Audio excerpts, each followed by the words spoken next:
Gunline. Fire mission coming down.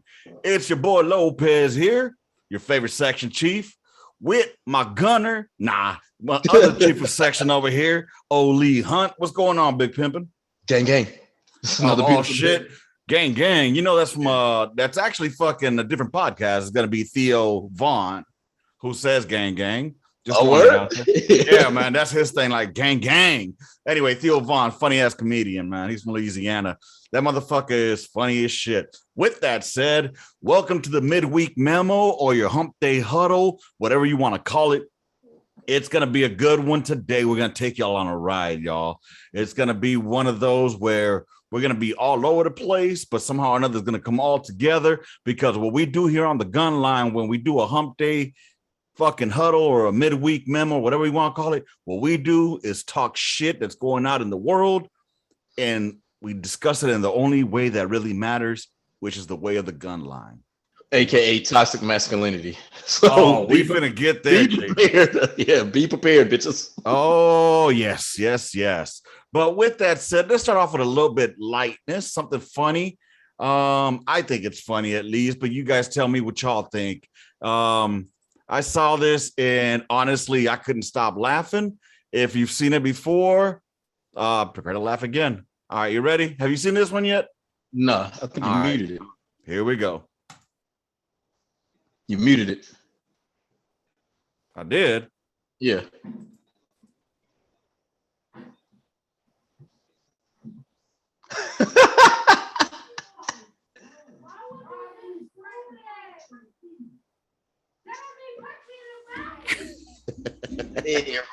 Rock shit. Yeah.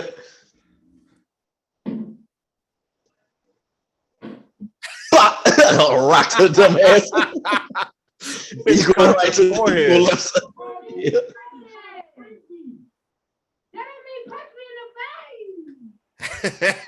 Dumb bitch. So this is gonna be, I don't know if I gotta give fucking so I don't get canceled. I see it's on the Tickety Talk by the Family 2x or 2x. So we borrowed that from the Tickety Talk. If you're not watching on YouTube, then where the hell you at? Where you at? Nah, dude, I saw that shit and it had me busting up dying, bro. Bro, the one we're gonna save for last on my page. When I tell you that was gonna have you laughing the whole fucking day. We will see. So the reason I put that up there though was because honestly, it makes me think like, you lucky you didn't catch 6 to the chest. You know what I'm saying? Because as soon as I would have heard something like that, I get homeboy swinging, that's cool. I would have been like, oh, hell to the nah. I'm gonna go and grab, my hypothetical weapon and hypothetically shoot some rounds into your ass. Yeah. Like I would grab some 2A and I would hypothetically grab some 2A and let freedom ring. Let freedom ring, baby. Shit. All right. So, dude, before we go into the next one, well, we're gonna go ahead and open up a different one that's gonna lead us to, you know what? Let's go ahead and actually see the one that you're telling me about. I'm gonna see that one right now. And as y'all can see, we just out here, bullshitting the day away. It's been a hell of a day, and we'll discuss a little bit more. But I've been watching the Kyle Rittenhouse trial that I saw earlier. All right, so I see it here. The one that says "wait till the end," or which one am I looking at? No. So it's with the little dude with the ACU pattern on. Dude with the ACU pattern. I'm looking. Oh, I seen him, dude. No. Look, you gotta check that out. I don't know if you've seen this. Come on, man. No. You gotta check that out. Like, all right. That's why I say it's fucked up, but it's funny. Yeah, it is. But I mean, I've seen this one, man. But, you seen it? Yeah. But hold on, we'll see it right now. For those that haven't seen it right now, there's a little midget who are just listening. There's a little midget here, and I gotta open it up real quick and let me pause it, rewind it. Yeah, that's out this shite right there. What the fuck happened? Pause. Oh, big screen. I'm new to this shit. Can y'all see it? You can't see it yet, can you? No. All right, my bad. I'm still learning, y'all. I'm still learning. So All right. So there we go. Shit. Dude, I'm trying, man. Shit. And it must not, it must be in God's will not to let that play. No, there it is. He willed it. All right. Y'all see it? Can you see it? Yeah. All right. Let me make it bigger. That's what she says. All right. Ready? I'm going to take the mute off of it. And there's a little guy in ACUs. And let's see what he says. Military graduate with the Marine, Navy, aircraft. All right, finally getting the recognition we deserve, right? We're finally a branch. It's the A-10 they got me with the Military graduate with the Marine, Navy, aircraft. All right, finally getting the recognition we deserve, right? We're finally a branch. Like I said, man, it's the AC-130, man. That's the one that fucking got me up. That motherfucker said, all right, we're just fucking talking shit here, y'all. But this is one that we're going to actually discuss here. So on today's agenda, the first thing we're going to go ahead and discuss is going to be toxic masculinity. I want to say more about some of y'all bitches out there need to fucking make up your minds what y'all want. I don't think there's toxic masculinity. Gen Z fucked a lot of shit up. I think cancel culture fucked a lot of shit up. And I think that women, I don't think women value themselves because, and we'll get into this more after you show the video, man. Yeah. So we'll go ahead and break this down right now. If y'all can see it again, if you're watching on the YouTubes, this is from the Tickety Talks. I don't know how to give credit where credit's supposed to be due, but I guess it's Fresh and Fit podcast is what I see back there where it's coming from. So let's go ahead and see what they got to say. All right. You ready, Hunt? Let's do it. All right. Men are supposed to be men, and they're supposed to treat their women. They have a part to play. It's in the Bible. Like, what's going on? Men want to be taken out and all this other stuff. Like, you a man. Like, be a man. Like a man. Hold on. You want a man of the Bible, so that's a traditional man, correct? Yeah. But modern day women aren't traditional themselves. Why should he be traditional? It's the generation now. It's the generation now. Modern day women are not traditional. Are any of you guys virgins? Exactly. Wait. No. Because if we're gonna put the standard on men that you want them to pay bills and be masculine and protect you, whatever, let's go all the way. Yeah, absolutely. So none of you are virgins. Okay. How many of you are good cooks and have a recipe book or whatever it may be? Recipe book? See, no, I feel like it's different now. Only though. the wife. Just- The wife does. Yeah, the wife does. So out of all the broads that fucking when he asked who knows how to cook or have a recipe book, all of them kept their hands down except the one that's married. 1 out of 6. Yep. Hold on, but there's more. You cannot be non-traditional women and want the man to be traditional on his side and pay full price for a depreciating asset that isn't traditional on his end. Because whether women want to accept it or not, the reason why men were traditional and chivalrous was because women were virgins, they were polite, they were feminine, they were submissive. And when you got a wife, she was a wife, not a boss babe, not a boss bitch, none of this stupidity that's going on.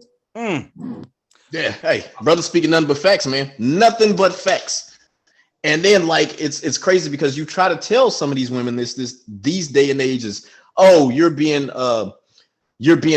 toxic masculinity. Like, how are you to tell me that I shouldn't dress like this and I can't do this? But you gotta sit up in here and tell a man that his value is only placed upon what's in his bank account. But like as a man, I can't tell you that your value is you not showing everything that God gave you for everybody, right? Me telling you that you don't need to have this fucked up mindset of being a boss bitch. How you gonna try to be a boss, but you want somebody to be two bosses? I mean, come on, man. You a boss bitch, but you want somebody to take care of you. No, that ain't very bossy right there. That's not bossy. You're an employee. Like, you know what I'm saying? No, what you are is a fucking moocher, freeloading piece of shit. Yeah. You know, but here's the deal. I respect the women that do want to stay home and raise kids and take care of the house. There's absolutely nothing wrong with that. Fucking ever. That's what they choose. That's what, like you say, man, it's what makes a person happy. That is what makes that individual happy. Because there's women that's like, that say, hey, listen, that's what I want to do. I want to be a mother. I want to nurture these kids, raise them, bring them up, teach them. But these broads aren't talking about that, Hunt. No, they're not. They're not. What did she say? Like, oh, her excuse was, oh, it's a new generation. So hold up. It's a new generation for you women, but it can't be a new generation for the man where he wants to be taken out. He wants to be shown some love and some support every once in a while, right? Well, it's not only that. I mean, I think it's a give and take. You know what I'm saying? And it's the way it's supposed to be. I think personally, coming from a traditional upbringing, you know, kind of, because my parents worked because they had to. That's the only way we could live out here in the States, right? Mm-hmm. But my mom is very traditional, old school. Like, she would go to work, and guess what she did when she got home? If that house wasn't clean, she'd clean the house. Dinner was getting cooked. Fucking everything was getting done. She did the laundry. She did the cleaning, the picking up. Now, you know, eventually when she stopped working, you know, that's all she focused on. But like, there's nothing wrong with a woman staying home. Actually, I prefer that. I prefer my woman stay home while I go out to work and bring home the bacon. Unfortunately, in the world that we live in right now, it's not something that's feasible. And if you want to sustain a certain level of your lifestyle, your comfortable lifestyle that you're with. Exactly. So, you know, we wanted to have these vehicles. Well, we got to pay for these vehicles, right? But, you know, it's crazy, though, because my wife, while she does like being traditional, she also likes working.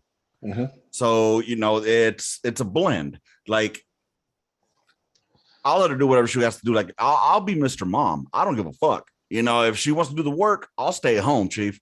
But my house will be clean. I guarantee you that she will come home and she won't have to lift a finger, except when it comes to doing laundry. That's she doing that. No, and that's because apparently I don't do laundry to her standards. You know, I fold my shit and hang it. She just folds it and puts it in the drawers. I ain't about that life. My shit need to be fucking. Anyways, long story short, it's just different. But no, these broads want a man. But it's like that one black dude, man. I can't remember his fucking name. Oh my God, I can't stand that motherfucker. I know you can't stand him, but he's Kevin Samuels. Kevin Samuels. No, he man. Bro, a woman. All right, here's the thing. What is she bringing to the plate? Yeah, I understand that. I understand that. Like, he brings up. I don't know why it is I don't like this motherfucker, but I don't. But there's easier ways to humble people. Like I said, he brings up a legitimate question. If you literally want somebody to be a six-figure dude, you not to lift a finger, but you have this track record where you have multiple, and I'm not shitting on nobody, believe me, and I don't want this to sound shitty, because like it is what it is now. Like, you do have 2-3, you know, baby dads. What are you bringing other than your pussy to the table? Literally, what are you bringing other than your pussy? And the whole idea of like bringing something to the table, that's kind of stupid, in my opinion, because when you enter a relationship, a marriage, it's supposed to be, you know, two people are supposed to become one, right? Don't worry about what I'm bringing. Don't worry. I'm not worrying about what you're bringing. We are bringing ourselves, and we're going to make this motherfucker happen. Mm-hmm. You know what I'm saying? But now you shouldn't take advantage of me because I'm financially stable and I can do this, that, and the third, and you're just finna mooch off of me. No, that don't work like that.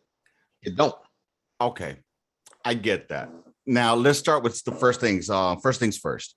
And I'm about as fucking. I get deep, bro. When I get deep, I'm about as deep as a fucking puddle. All right. Mm-hmm. So in other words, I'm shallow. Cause check it. I'm gonna tell y'all.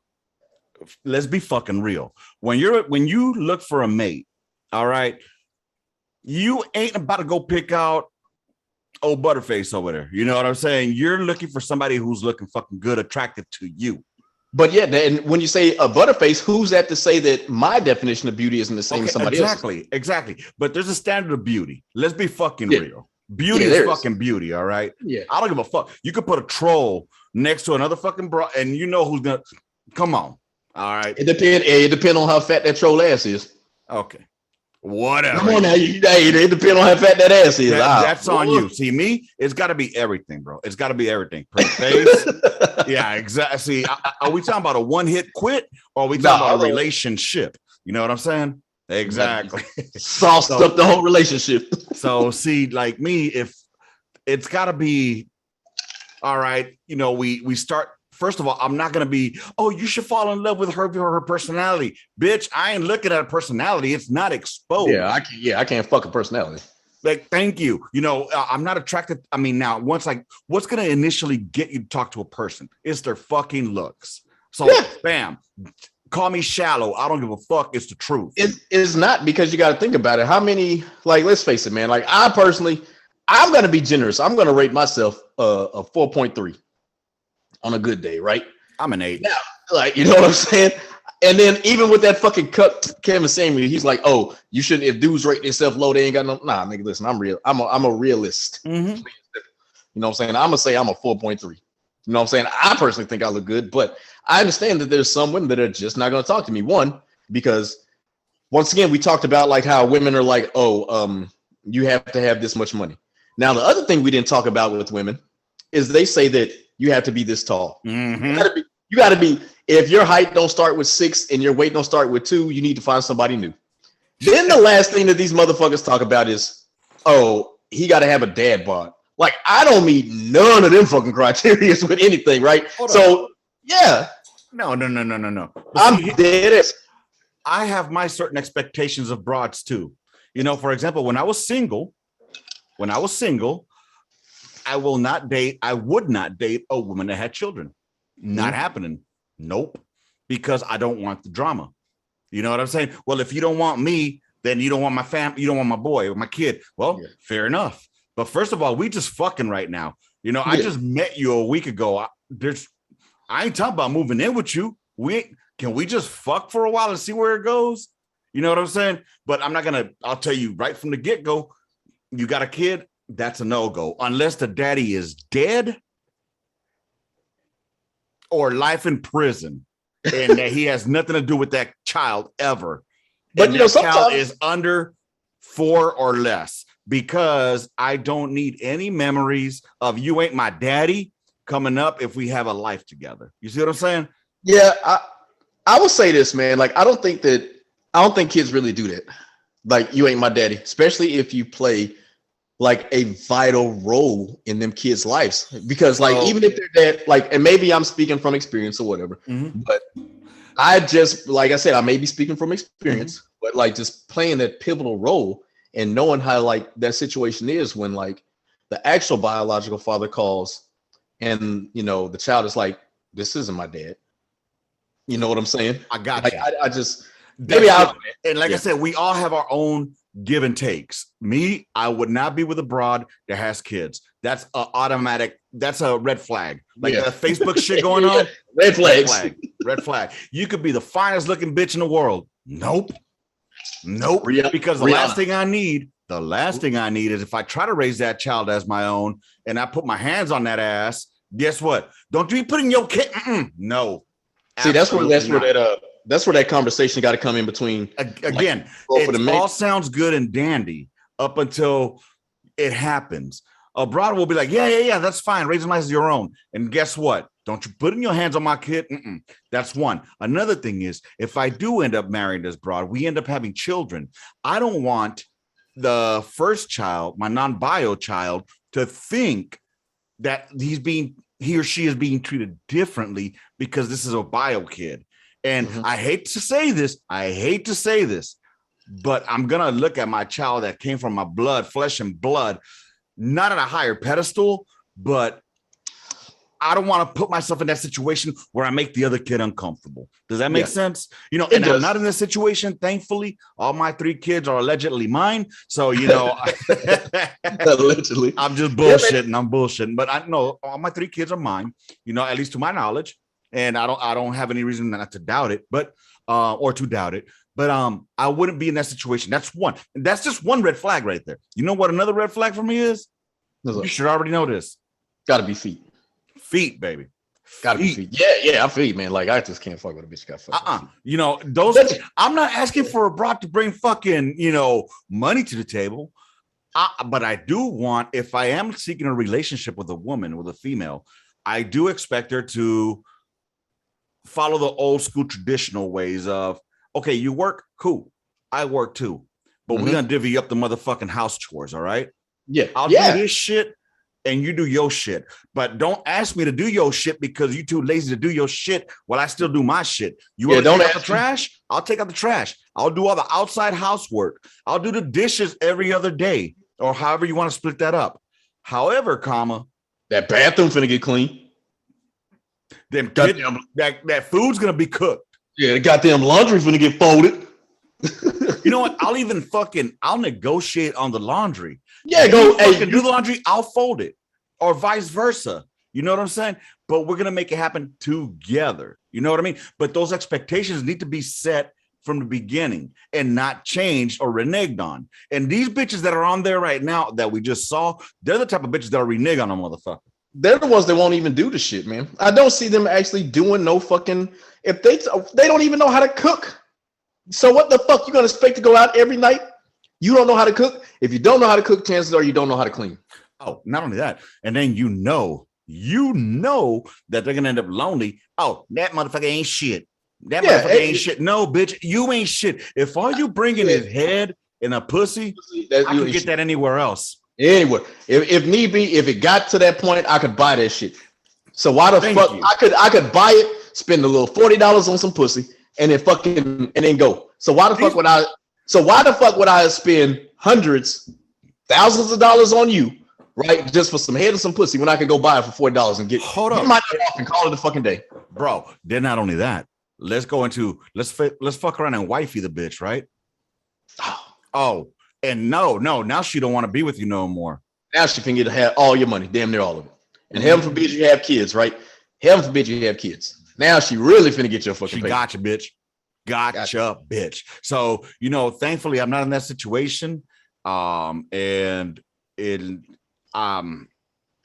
we'll just step away from that one because it's gonna get me heated. It gets me really heated. No, it do, man. Like fortunately, I've been seeing a lot where it's cracking down on its male and female judges are cracking down on these mothers for not letting they're cracking down on the mothers for not abiding by the visitation orders. They're really cracking down on these mothers, and it's past fucking time. Have you seen the one where that woman is like, I don't work? I don't.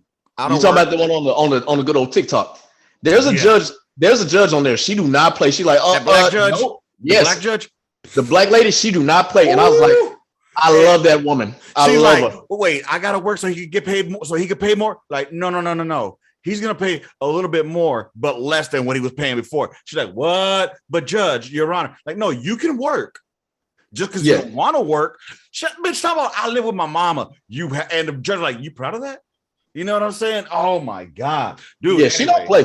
I love that woman. She be putting motherfuckers in their place. And that's what these women, and I know I'm finna sound misogynistic, and I hope on the Gunline podcast don't get canceled. But like Gen Z fucked this shit up. No one is saying these women nowadays think that men are trying to have their foot on their proverbial neck. And that's not the case. Y'all fucked up, women. Listen, y'all fucked up when all y'all did was want to try to shake your asses, value your ass, value your titties, talk about you a boss bitch. And the main thing is when you came talking about you're independent and you don't need no man. You don't need a man. Why that fucked that up? Yeah, well, yeah. You don't need a man, but you need his fucking money, right? You need his money. Otherwise, he can't see his child. But you don't need him for shit but his fucking money. Get the fuck out of here, man. That one pisses me off. My brother, before he passed away, he paid his child support on time. Did everything. He had. You know what broke my heart, dude? After he died, inside the closet, in his room where he stayed, he had toys for his son that he was never able to give him. Bro, man. That shit broke my heart, bro, because he did everything he could to try to see his child, and he ends up dying of a heart attack. And you know what I'm saying? And it broke my heart when we're cleaning out his room and I see these toys that he was never able to give his to my nephew. And and shit like that don't even get told, man. And good men like your brother don't get no fucking recognition for the shit that they did, man. And fucking man. I gotta get with you offline about that shit, man. Now, here's one thing. I'm not gonna sit here and defend some of the shit that he done did. Was he faithful? Not the most faithful motherfucker. However, he was a good dad. That's all that matters. He was a good dad. I didn't care about him being a good husband, but he was a good fucking father. Man, listen, we all fail. We all fail, right? But when a man actually mans up and takes care of those kids, women, y'all have to let this dude be a part of the kids' lives. Y'all have to separate your hurt and your feelings for what happened in your relationships and understand that at least he's trying to do this for the kids. He's trying to be a positive influence for them. I don't need to fucking stop that shit. I need to encourage them. So even though we're not together, they still see a positive male figure, their father, being a part of their lives, actively a part of their lives, man. But women are so fucking bitter. They don't do that shit, man. I know two friends right off the back that I was in the army with. Two of them, they got custody of their children. Two good dudes. And I'll just say this, man. I'm like, man, I was like, I love y'all and I hate y'all. I wish I was in y'all's shoes, you know, but we're definitely finna get off that. I get in trouble. You know, what irks me is then they wonder why some of these women end up dead. You know, I'm not justifying, killing a woman, but some of these broads, they play with the wrong motherfucker. I'll give you one better.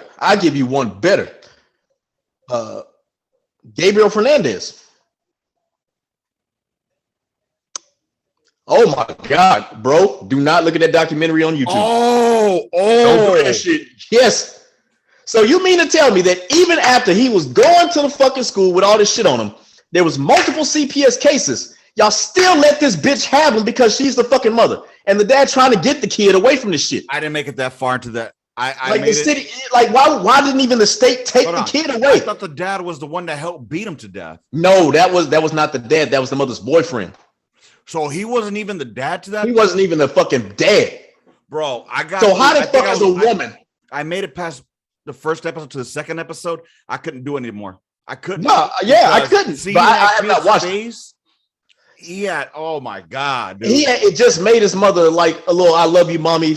And then how could you do that? How? But still, the system always rewards the mother with the fucking, no matter how much fucking evidence, no matter how many fucking CPS cases, they still award it. So there's this bitch that's going around on TikTok that everybody's clowning because she did some shit, damn near lost custody of her kids that was fucked up and wound up getting them back. And everybody's like, oh no, I wasn't paying attention. You actually have my kids. Like, I don't know the full background story, but there's a lot of fucking negligent mothers out there. But the system always faithfully give custody to fucking mothers, and it's bullshit. Well, check this one out. If the mother if the mother needs that child support to raise that child, why not just give it to the father? Exactly. That's like with all these fucking dumbass fucking athletes that just be skeeting in these fucking Instagram bitches. Like, why are you doing this? So are you saying that you're gonna start wrapping it up? Who, me? I'm not no fucking ball player. I'm poor. What they gonna get from me? I am do add more debt to my life. Yeah, what they gonna do? Add it up, pile it on, motherfucker. It can't get any worse. You know what I'm saying? Know what my fucking credit score is? I'm black, motherfucker.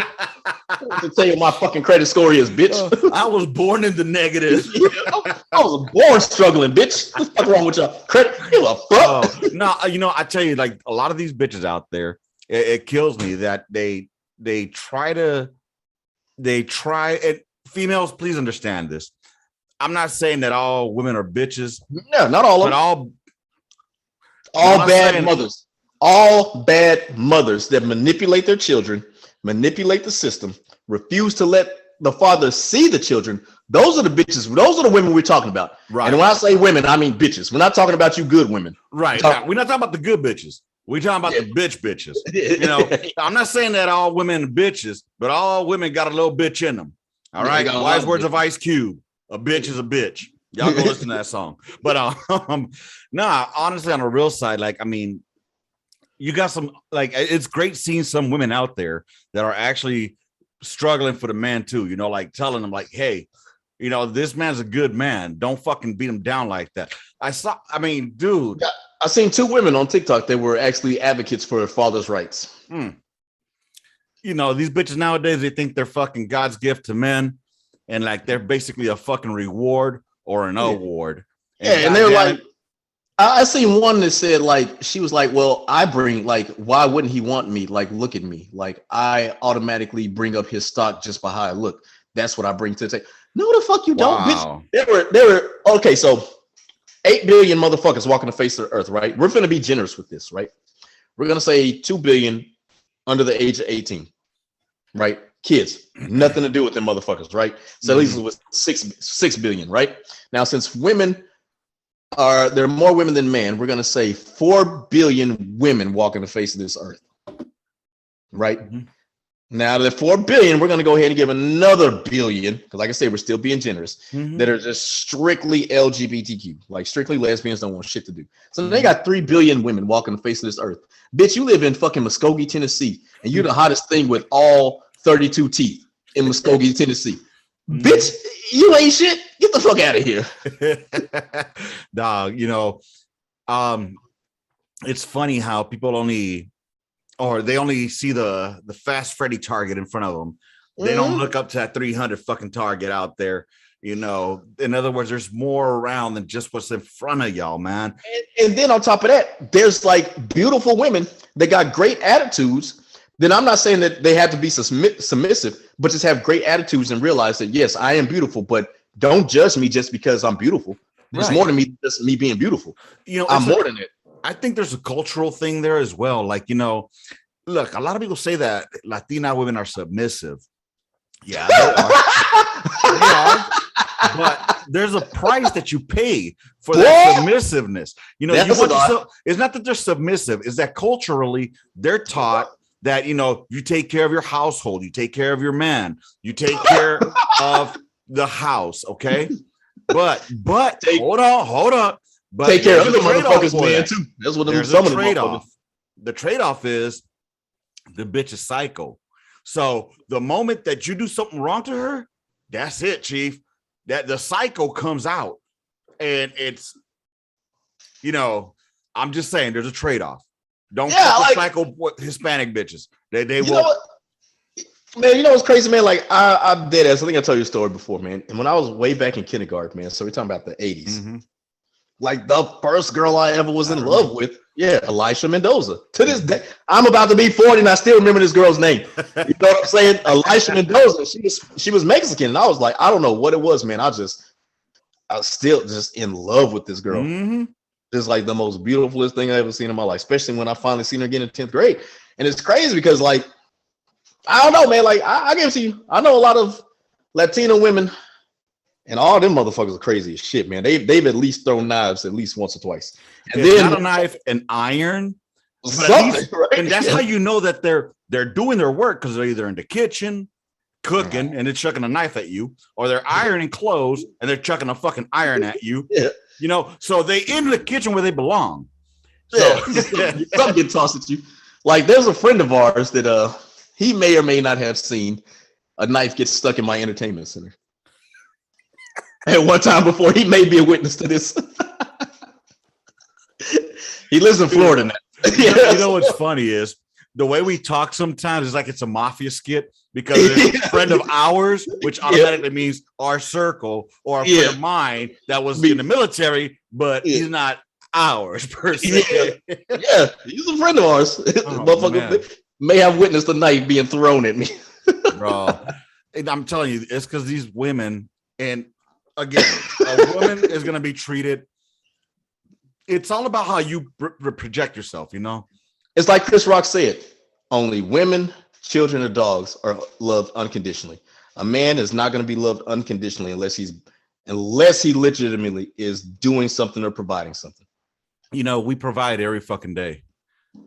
I love this TikTok shit that we're on right now, but there's this TikTok that I've heard quite often about, you know, you see that man right there that you ask him how he's doing, and he said he's all right. That man ain't all right. You know, and it's the truth, man. Hey, Pop. Oh, my son just came in and out. But, you know, more than that, it's like it's an expectation of us to be strong and put up, and we do it because we're fucking men, right? We got balls, and we're gonna handle man shit. But you know what? Every once in a while, a man's got to take some time on his own. You gotta take a knee. Every once in a while, everybody needs to take a fucking knee, man. Yes, we can't save the world, y'all. Bro, I got into a heated conversation with a friend of mine, and she was like, a man needs to be a man, and these days are too emotional. I was like, hold up. I was like, what the fuck? I was like, how the fuck are you going to say it's wrong for a man to be like, listen, man, this is what's bothering me. Mm-hmm. You know what I'm saying? And then you just shut him off, but yet and still you want him to respect you, but you don't even respect this motherfucker enough where he's going to feel vulnerable and comfortable enough to come to you, somebody that he's trusting. You know what I'm saying? Exactly. Because remember, women are nurturers by nature. Women are nurturers, just like women expect men to be the hunters, the gatherers, the providers by nature.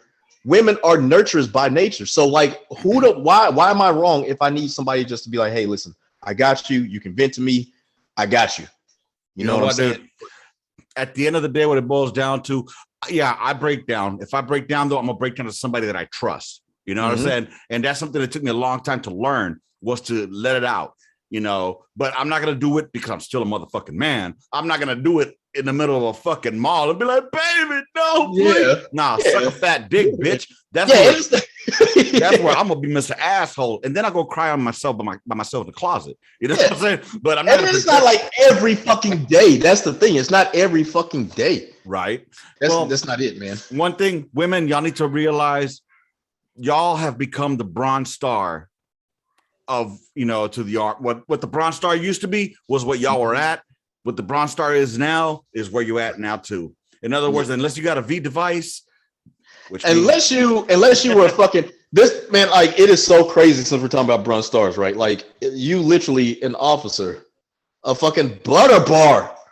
Well, this was back in the day, right? Back when the diplomas were. That's what I was gonna get at. Hold on, before you get. In other words, ladies, y'all think y'all worth something that you were back in the 50s?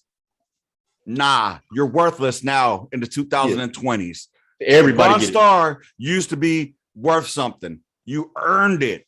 You know what I'm saying? You were something that we fought for and wanted.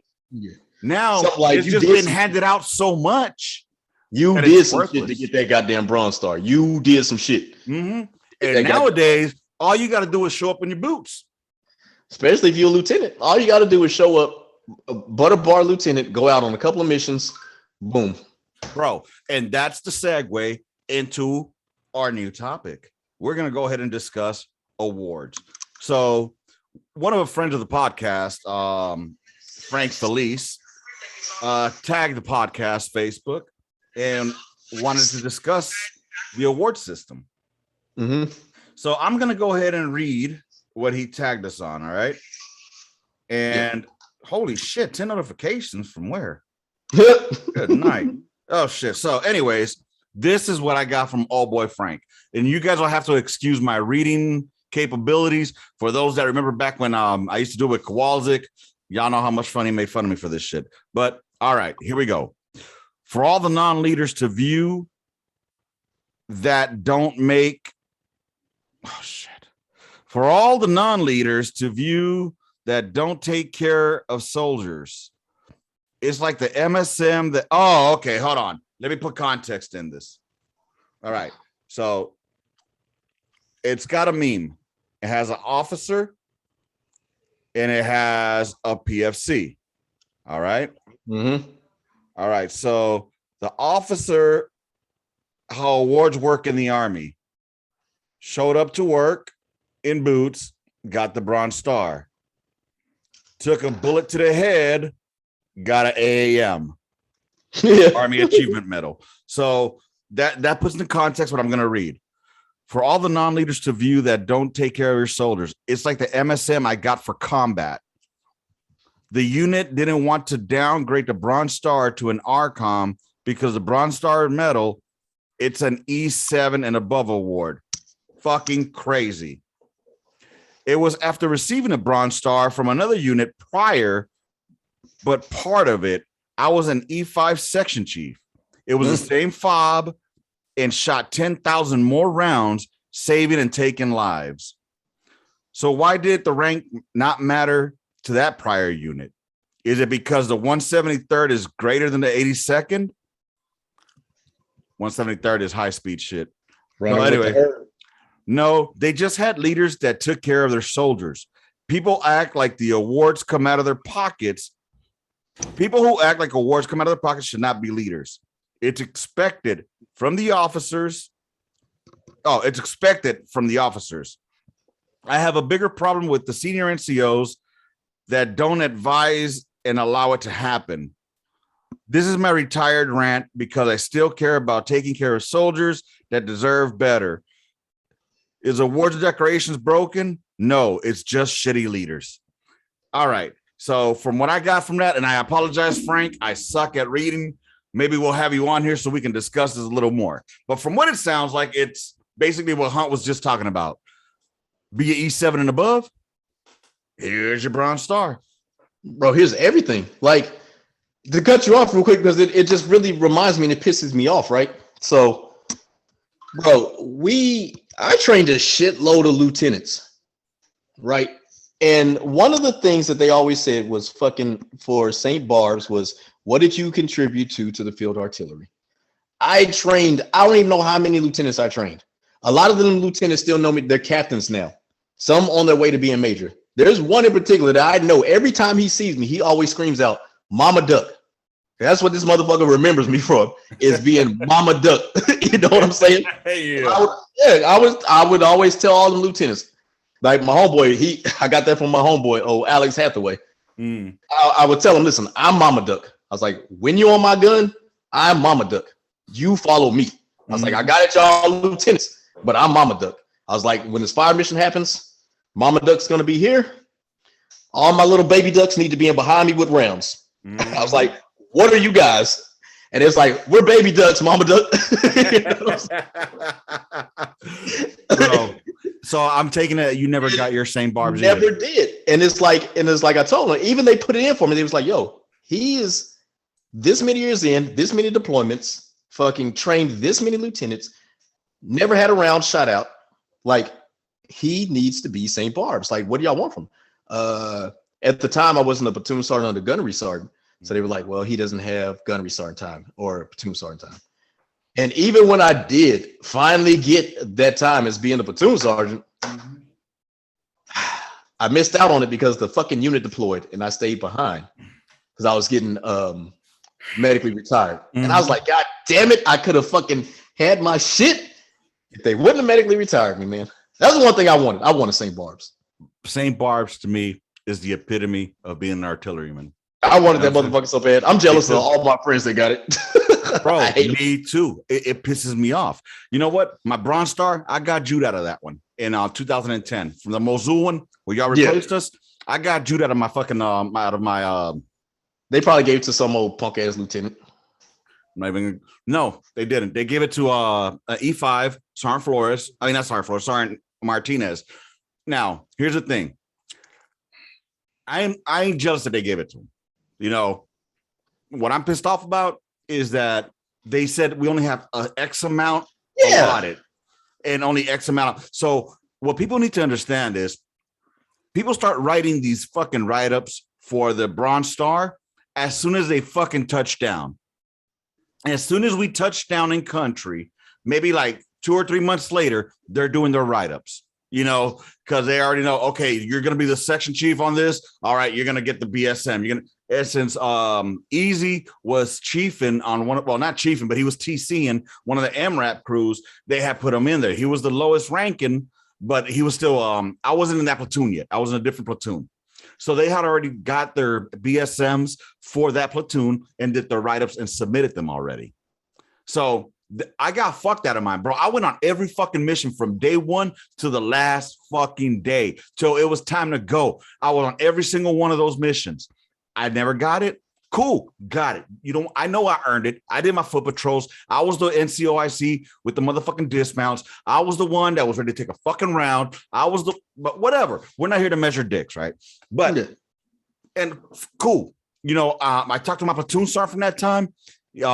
Smoke Pounds. Well, then first Sergeant Pounds, and then anyways, he's out now. He retired. I was talking with Pounds, and he was like, "Man, I'm still mad that they didn't give you your Bronze Star."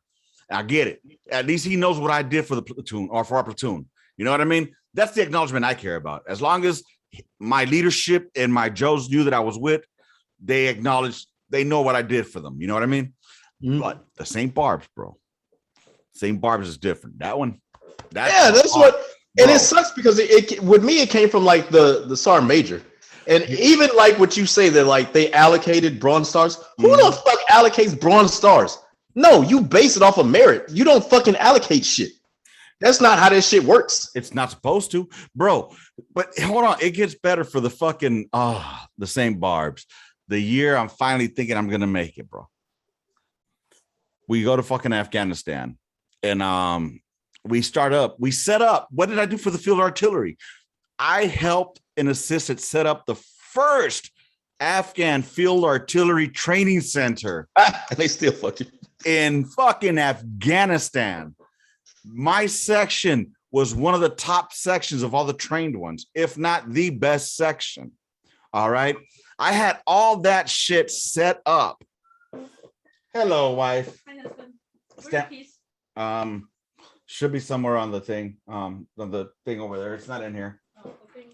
Yeah. So, dude, we get back. I'm thinking I'm gonna get this shit. I'm gonna get this shit right. Finally. Nope. I don't have gunnery sergeant time. I don't have platoon sergeant time. Motherfucker, I got chief time like a motherfucker. Yeah. You know, they're the ones that actually do all the fucking work. Let's be real. Yeah, especially but you know, since mechanized gunny really. Let's be honest, mechanized. What does gunny really do? Oh, come on, ash and trash, baby. Collecting dispatches. That's it. That's it. Making sure the motor pool is squared away. Gives up the 5988s. Is that what they are? 5988s? Yeah. Go. Counseling. That's counseling. No. Counseling 4856. Yeah, it is 5988s then. But yeah, what is Gunny doing a mechanized unit? Not a fucking thing. If he even knows how to fucking set up a circle, I'd be fucking surprised. I'm pretty sure they do. I told you how I did this shit with my fucking with my platoon shot, right? Bro, you came from a light world. I expect you to know the fucking circle. No, listen, like remember, like I really, really honestly and truly learned artillery once I became an instructor. Yeah, I get that. And I had my homeboy Hathaway and my homeboy Fonz. Them two were like fucking the shit. Like they got me up to speed quick as fuck because I was hungry. I wanted to learn this shit. They got me up to speed quick as fuck. Your homeboy who? Hathaway and Alphonse. Oh, okay. Gotcha. Like they got me up to speed quick, and then it was like, hey. But why is it that we get fucked out of the awards that we actually merit, the ones that we actually work for? You know what I mean? But yeah, I don't know, man. It's you know what's crazy? It's really picky because I'm trying to think, was Hathaway the gunnery sergeant when he got his? Because he got his at SEAL too. So I think they picky and choosy about it. Even though me, Hathaway and Fonz, we're all, you know, melanated. Hathaway is, you know, half melanated, but you know, we would bump heads with our fucking platoon sergeant like a motherfucker. Like, can you just imagine, like, you remember how like Smoke Watley and Smoke Norwood was, right? Mm-hmm. So can you imagine like 3 of them motherfuckers bumping heads with each other? Like just like talking literally shit to this motherfucker, talking about motherfucker, you don't even know how to do a sweeping zone. Shut the fuck up. Wait, who's your platoon sergeant? Ooh, this motherfucker. I ought to call his name out because I think this motherfucker him and his homeboys tried to jump me one time in 2005 in Austin. Damn. Yeah, man, it was crazy. There was a start, like, yo, I don't know what. So you know, there's somebody that I must know then. No, this was in Austin. You might know because he was in 3rd ID.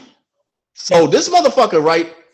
We were sitting on the gun line, we were waiting and shit, and then we're just talking about shit. I was talking with lieutenants about shit, and this motherfucker strolled over, and they were like, "Yo, so where are you been stationed at?" And I was like, "You know, I was stationed at Campbell and Hood, and then here."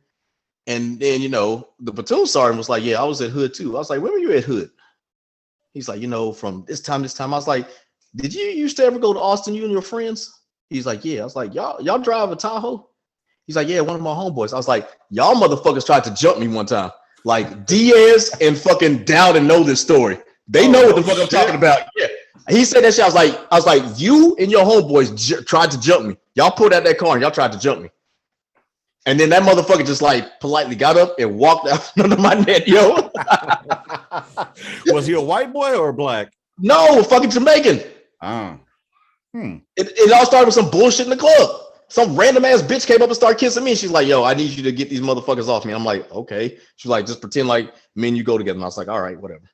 So they followed me out the club. They talking shit. I was like, man, N-word, shut the fuck up. I don't give a fuck. Motherfucker was like, yo, call me that again. I was like, He's like, wow. He stole on me. And I was like, yeah, we finna do this shit. I squared up, right?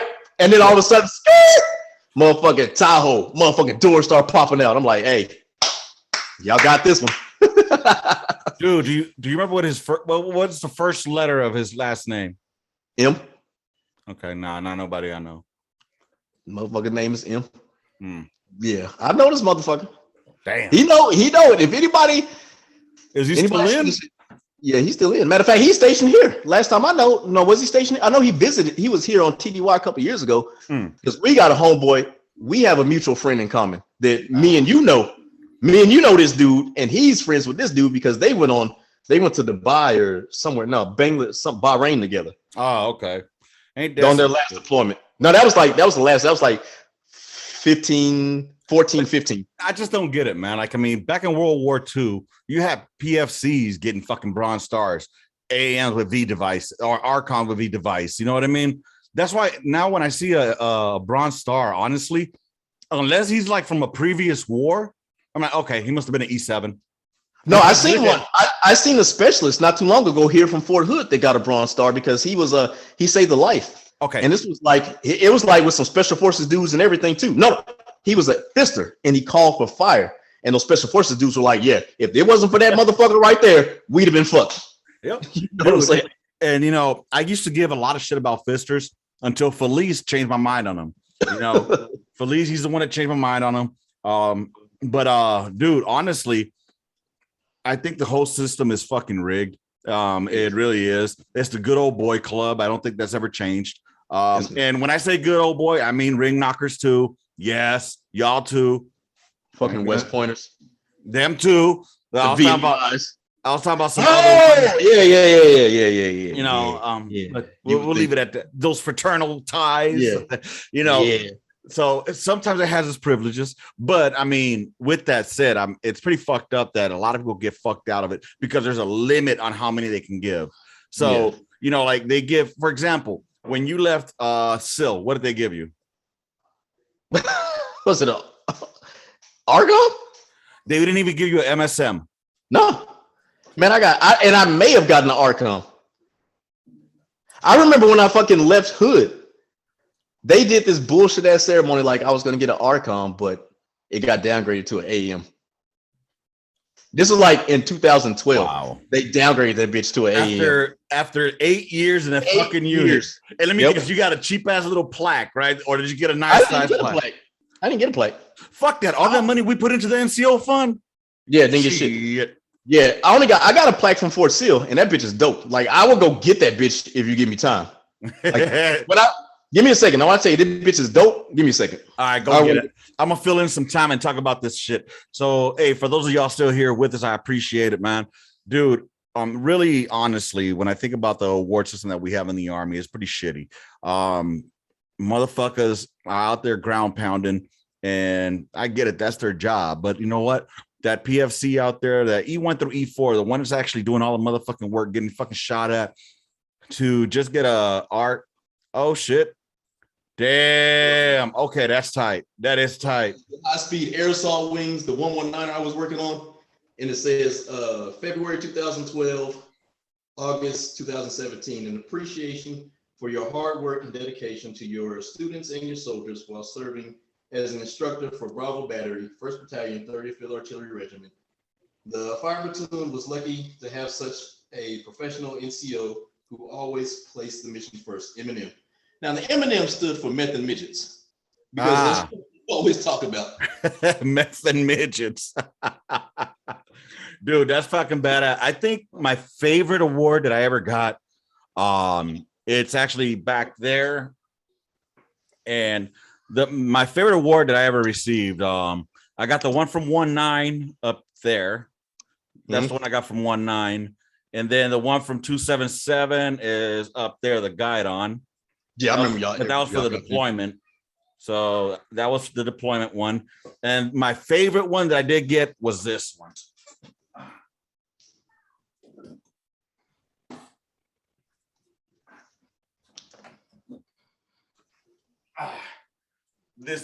This used to actually have a glass case over it, but it got broken. It was in Korea. So it's actually a little cannon. Yeah, that's dope. You know what I'm saying? And it says to Sergeant Lopez, Sergeant E5 at the time, September 2007 to September 2008. Thanks for outstanding service, hard work, and commitment to excellence while assigned to Alpha Battery 1st 15th. A la Madre, that was our gun's name. A la Madre. And first to fire. A la Madre is a slang term in Spanish, like fuck it, or like right on, or something like that. But yeah, man, that's legit the only fucking thing I ever got, man. And that was from my soldiers. My soldiers bought me that shit. Ah, nice. You know, that's why I love that shit. And a la Madre, just to continue on this, it was spelled Allah, like Allah. And then Madre. So we'll say it says Alamater. But anyways, dude, yeah, I think it's a pretty fucked up situation. I think to Frank's point, people should, and to your point as well, and I think we're in agreement on this, that you should get what you fucking earned, get what you deserved, you know? And dude, where's dinner? But no, I'm not gonna lie, man. Like I said, man, I was not a proficient artilleryman. Those whole 8 years I was at Fort Hood, I wasn't. I became proficient when I went to SEAL because, like, I had no choice really.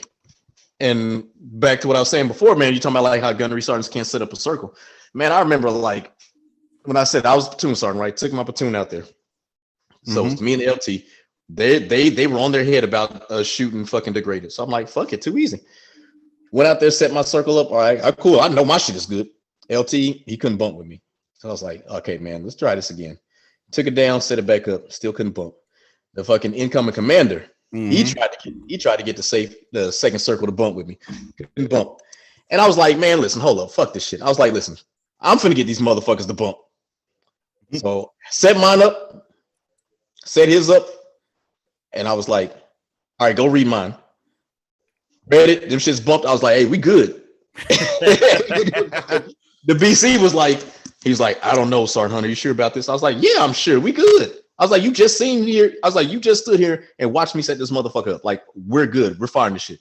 Like Sergeant Diaz, he was the one that shot it. I was like, Sergeant Diaz, shoot that shit. Our mission came down. He shot that shit. They called back, hey, splash. And I was like, oh, so, and then they called, when they said in the mission, I was like, yeah, now what? The BC was like, I don't know what kind of voodoo magic you did, but I was like, motherfucker, I'm me. That's what I did. Bro, remember our first BC? Well, the first BC I had was Captain Flores, little Pillsbury Doughboy looking ass motherfucker. Fucking out at 277, he was a little fat Mexican. Yeah, dark skinned cat, right? I don't know if he was dark skinned. We had a dark skinned cat. Well, that was the very first one. The very first one in 277 was a black dude, I think. Right? No. We had a. He was something, but he was like brown skin. He wasn't black. He was. I thought he was Mexican. But Flores, I'm trying to remember who. No, Flores was the one that was right before fucking Oberg. Yeah, that's what I'm saying. I'm trying to remember who Flores was. Well, anyway, I just remember his little fucking Pillsbury Doughboy looking ass. He went into our gun, into a Tank's gun. Tank's my chief, so he goes in there and, you know, he pulled the lanyard and it fired. And that motherfucker was all like, all giggly, dude. That's why I call him Pillsbury Doughboy, because like somebody touched him in his belly, like, fucking officers. You know, I do appreciate officers out there that actually care about their Joes, man. You know, yeah, they are out there. They are out there. A lot of them do care about us. A lot of do care about their NCOs and their Joes, but a lot more care about their future career. Yeah, they care more about their career than anything else. Luckily, I've had I can count. I didn't have that many BCs when I think about it because I didn't go through too many units. But the ones that stand out the most to me, one is definitely Captain Martin.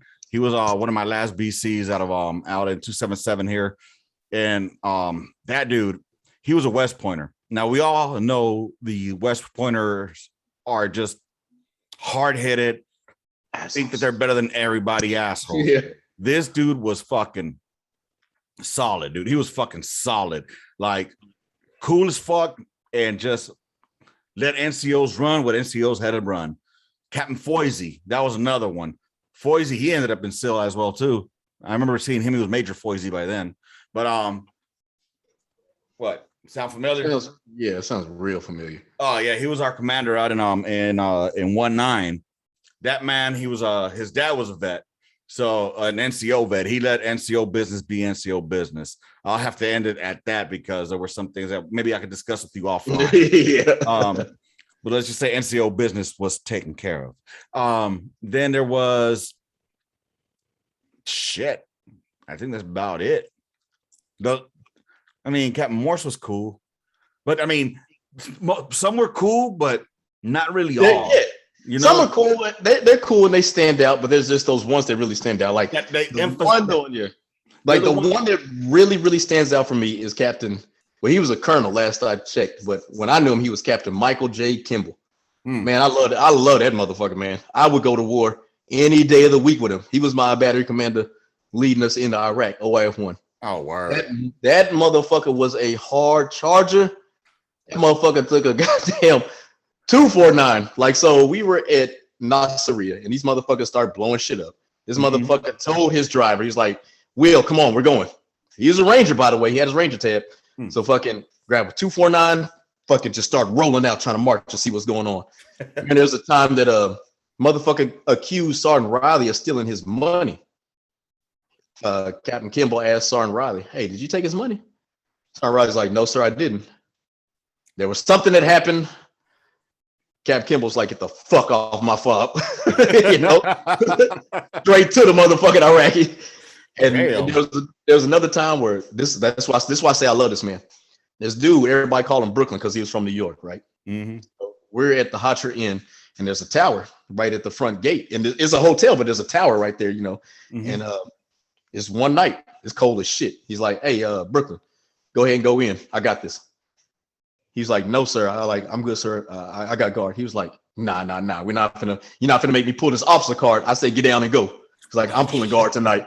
Yeah, dudes, pull guard for the soldier, man. Damn. You know, Captain Martin, what stood out about is something similar. While we were out in Gamberry, we had to fill up sandbags. This never-ending fucking mountain of sand. He was out there, bro, with our first sergeant, fucking shoveling sand in that fucking hot Afghan heat in the middle of fucking summer, getting it. And you know, he was out there. And he could have been like, I'm a captain. I don't need to do this shit. He could have done it for like 5-10 minutes just to show his face. That motherfucker was out there with us the whole detail, bro. God damn. That motherfucker. That's why I would follow that man to hell and back, bro. Dude, I just saw a picture on Facebook. First Sergeant Brenton or Sergeant Major Brenton put up. It was him and my old fucking First Sergeant Neely together in it. And I'm like, God damn, because they were both my first sergeants. Apparently they were both friends back in the day as well. Man, my PTSD started flaring up when I saw that shit, bro. Great first sergeants, both of them. But First Sergeant Neely, bro, when I tell you he chewed my ass out, bro, I felt his mustache. And he had a very trim mustache on my lip, bro. It was horrible. But you know what?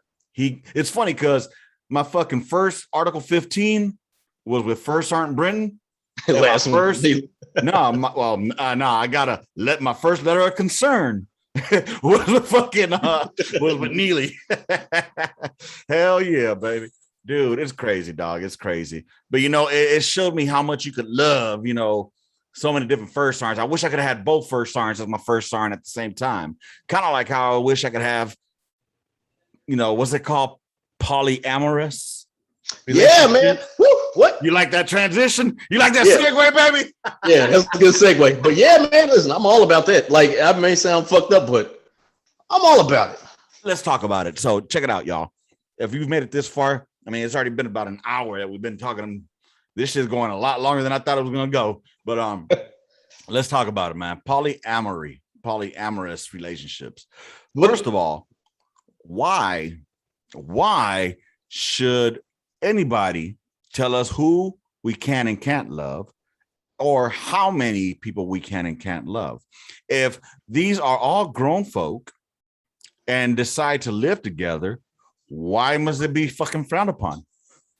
That's just because of how society is. Like, it's crazy, and it has to do with I hate to say this because like I consider myself a Christian. Judeo-Christian values. Yeah, it doesn't have anything to do with Judeo. This is the perversion of a lot of these new people with their Judeo-Christian values, because even back in the day, like they had multiple wives. Solomon, multiple wives, multiple concubines.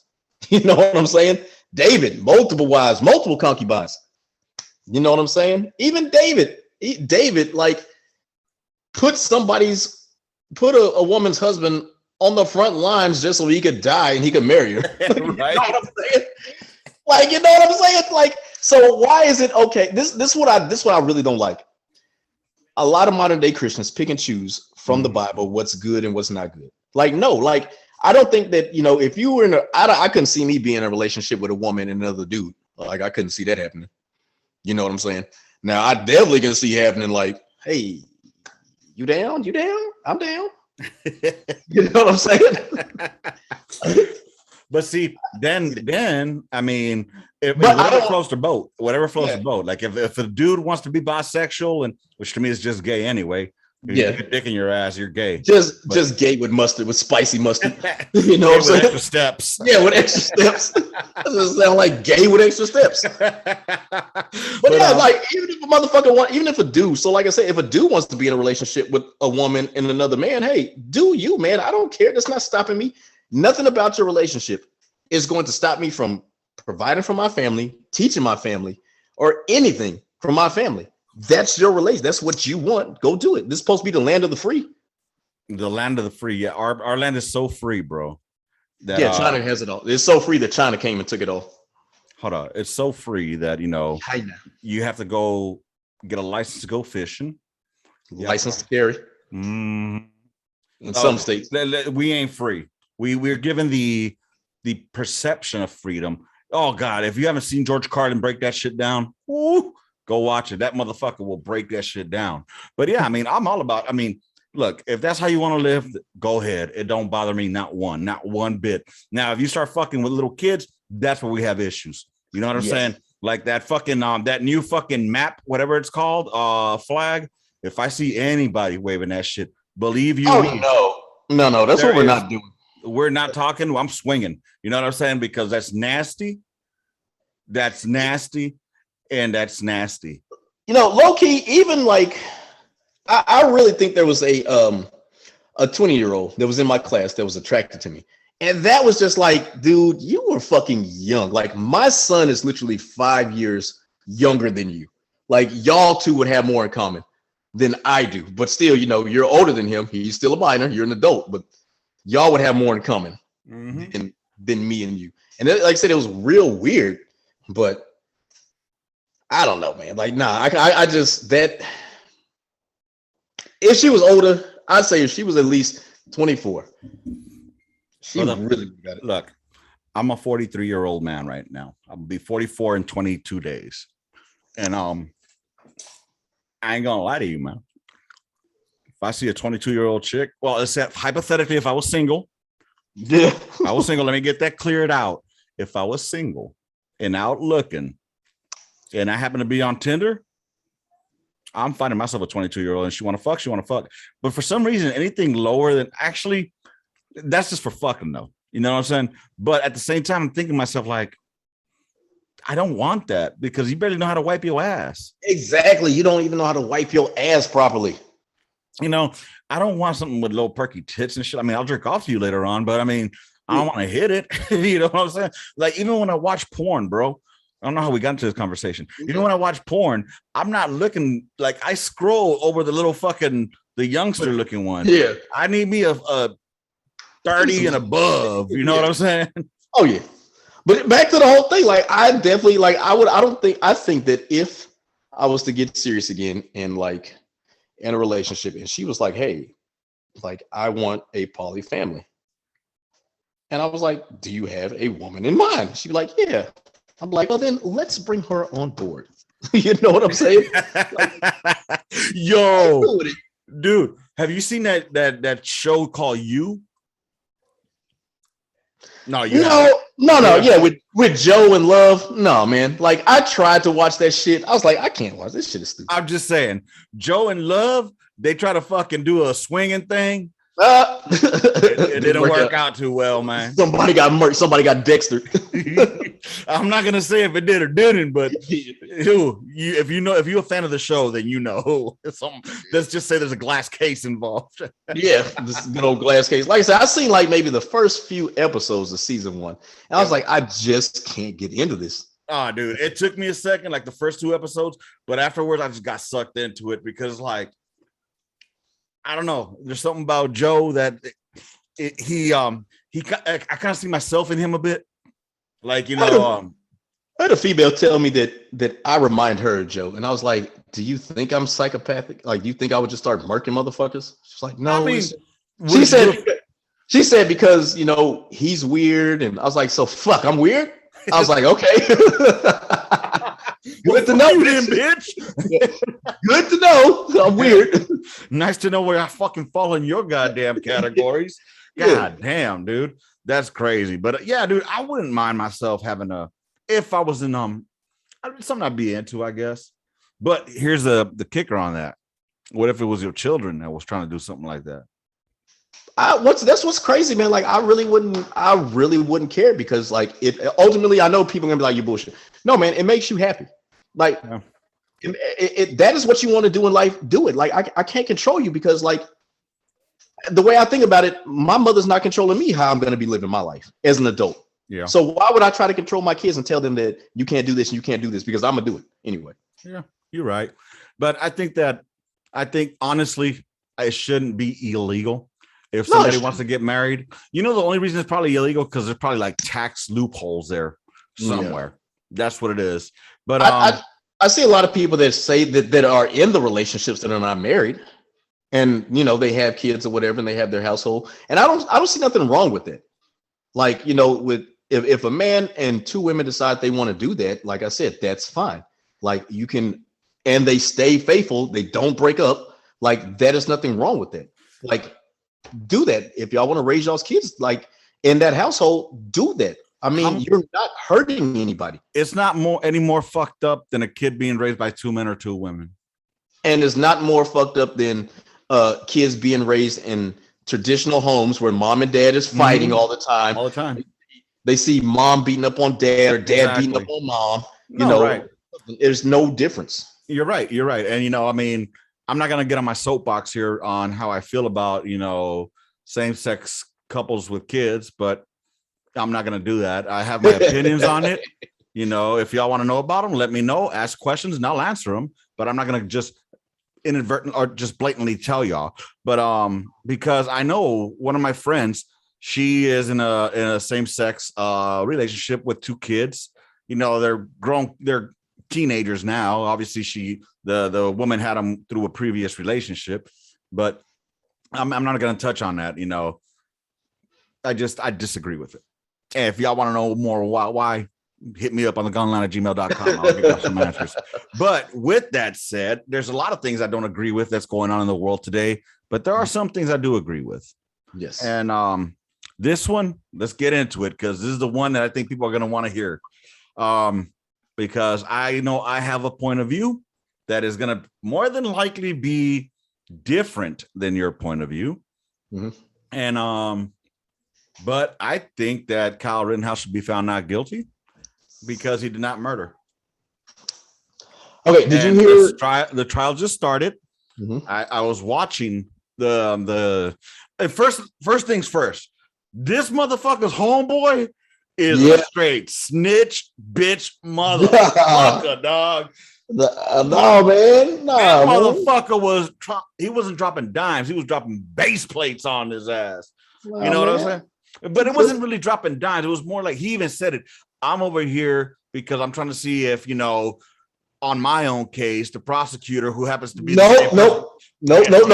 He said, I watched him say it. He said, the prosecutor asked him. He said, I'm not being promised anything, at this time. But he did say, I'm doing it to see if there's any leniency or anything that can be taken. Now, he's saying that's what he's hoping the outcome was. I saw it, Hunt. I saw that shit live. That's what I was going to say. He did say that he is not being promised anything. Right. So if you know you're not being promised, so who's to say that, like, yo, you can do this, but ain't nobody promised you shit? But you know that they're going to take leniency on his ass if he does. Because he told the truth. Because he was like, listen. What truth did he say? Is that he murdered them motherfuckers, man. He didn't murder them. And then on top of that, this is the first time that I've ever heard that, victim is a loaded term and you can't use that. What the fuck are they if they got shot? They're not a victim of gun violence? Because it makes it sound like he was out there with the intent to kill.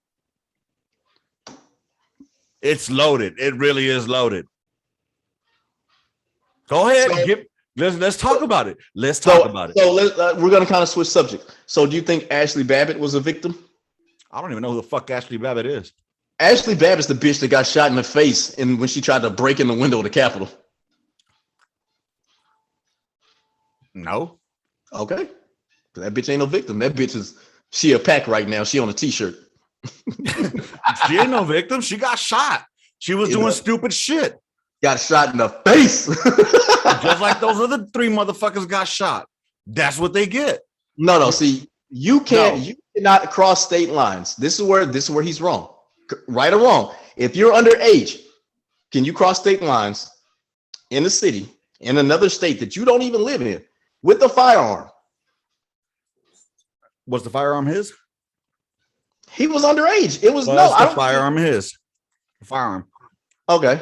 Yeah, it was. It was. No, it was not his firearm. It wasn't. It was. Oh, so he's double fucked. Legally, hold on. Legally, the weapon was not his because he paid his homeboy to buy the weapon, and his dad kept it in the safe. All right, and it was in Wisconsin. Mm-hmm. My understanding of it was in Wisconsin. So he didn't cross state lines with the weapon. It happened in Minnesota. Oh, there you go. That's right. You're right. He did cross state lines. But it's not his weapon, though. So then, okay. Hold on. It's not his weapon. So he didn't cross with it. He didn't do it, crossing state lines with it. So there's that one. Either way, crossing state lines with a weapon, is that akin to murder? It does if they can prove malicious intent, and it also does if hold on. So I don't have the right to protect myself. As a minor, you don't have as what minor? There's no listen, as 18, I think you can have a shotgun. 21 is when you can have a long rifle. Oh, that's one thing. Before we go there, that's one thing that was killing me on this fucking trial, though. They kept referring to it as a gun.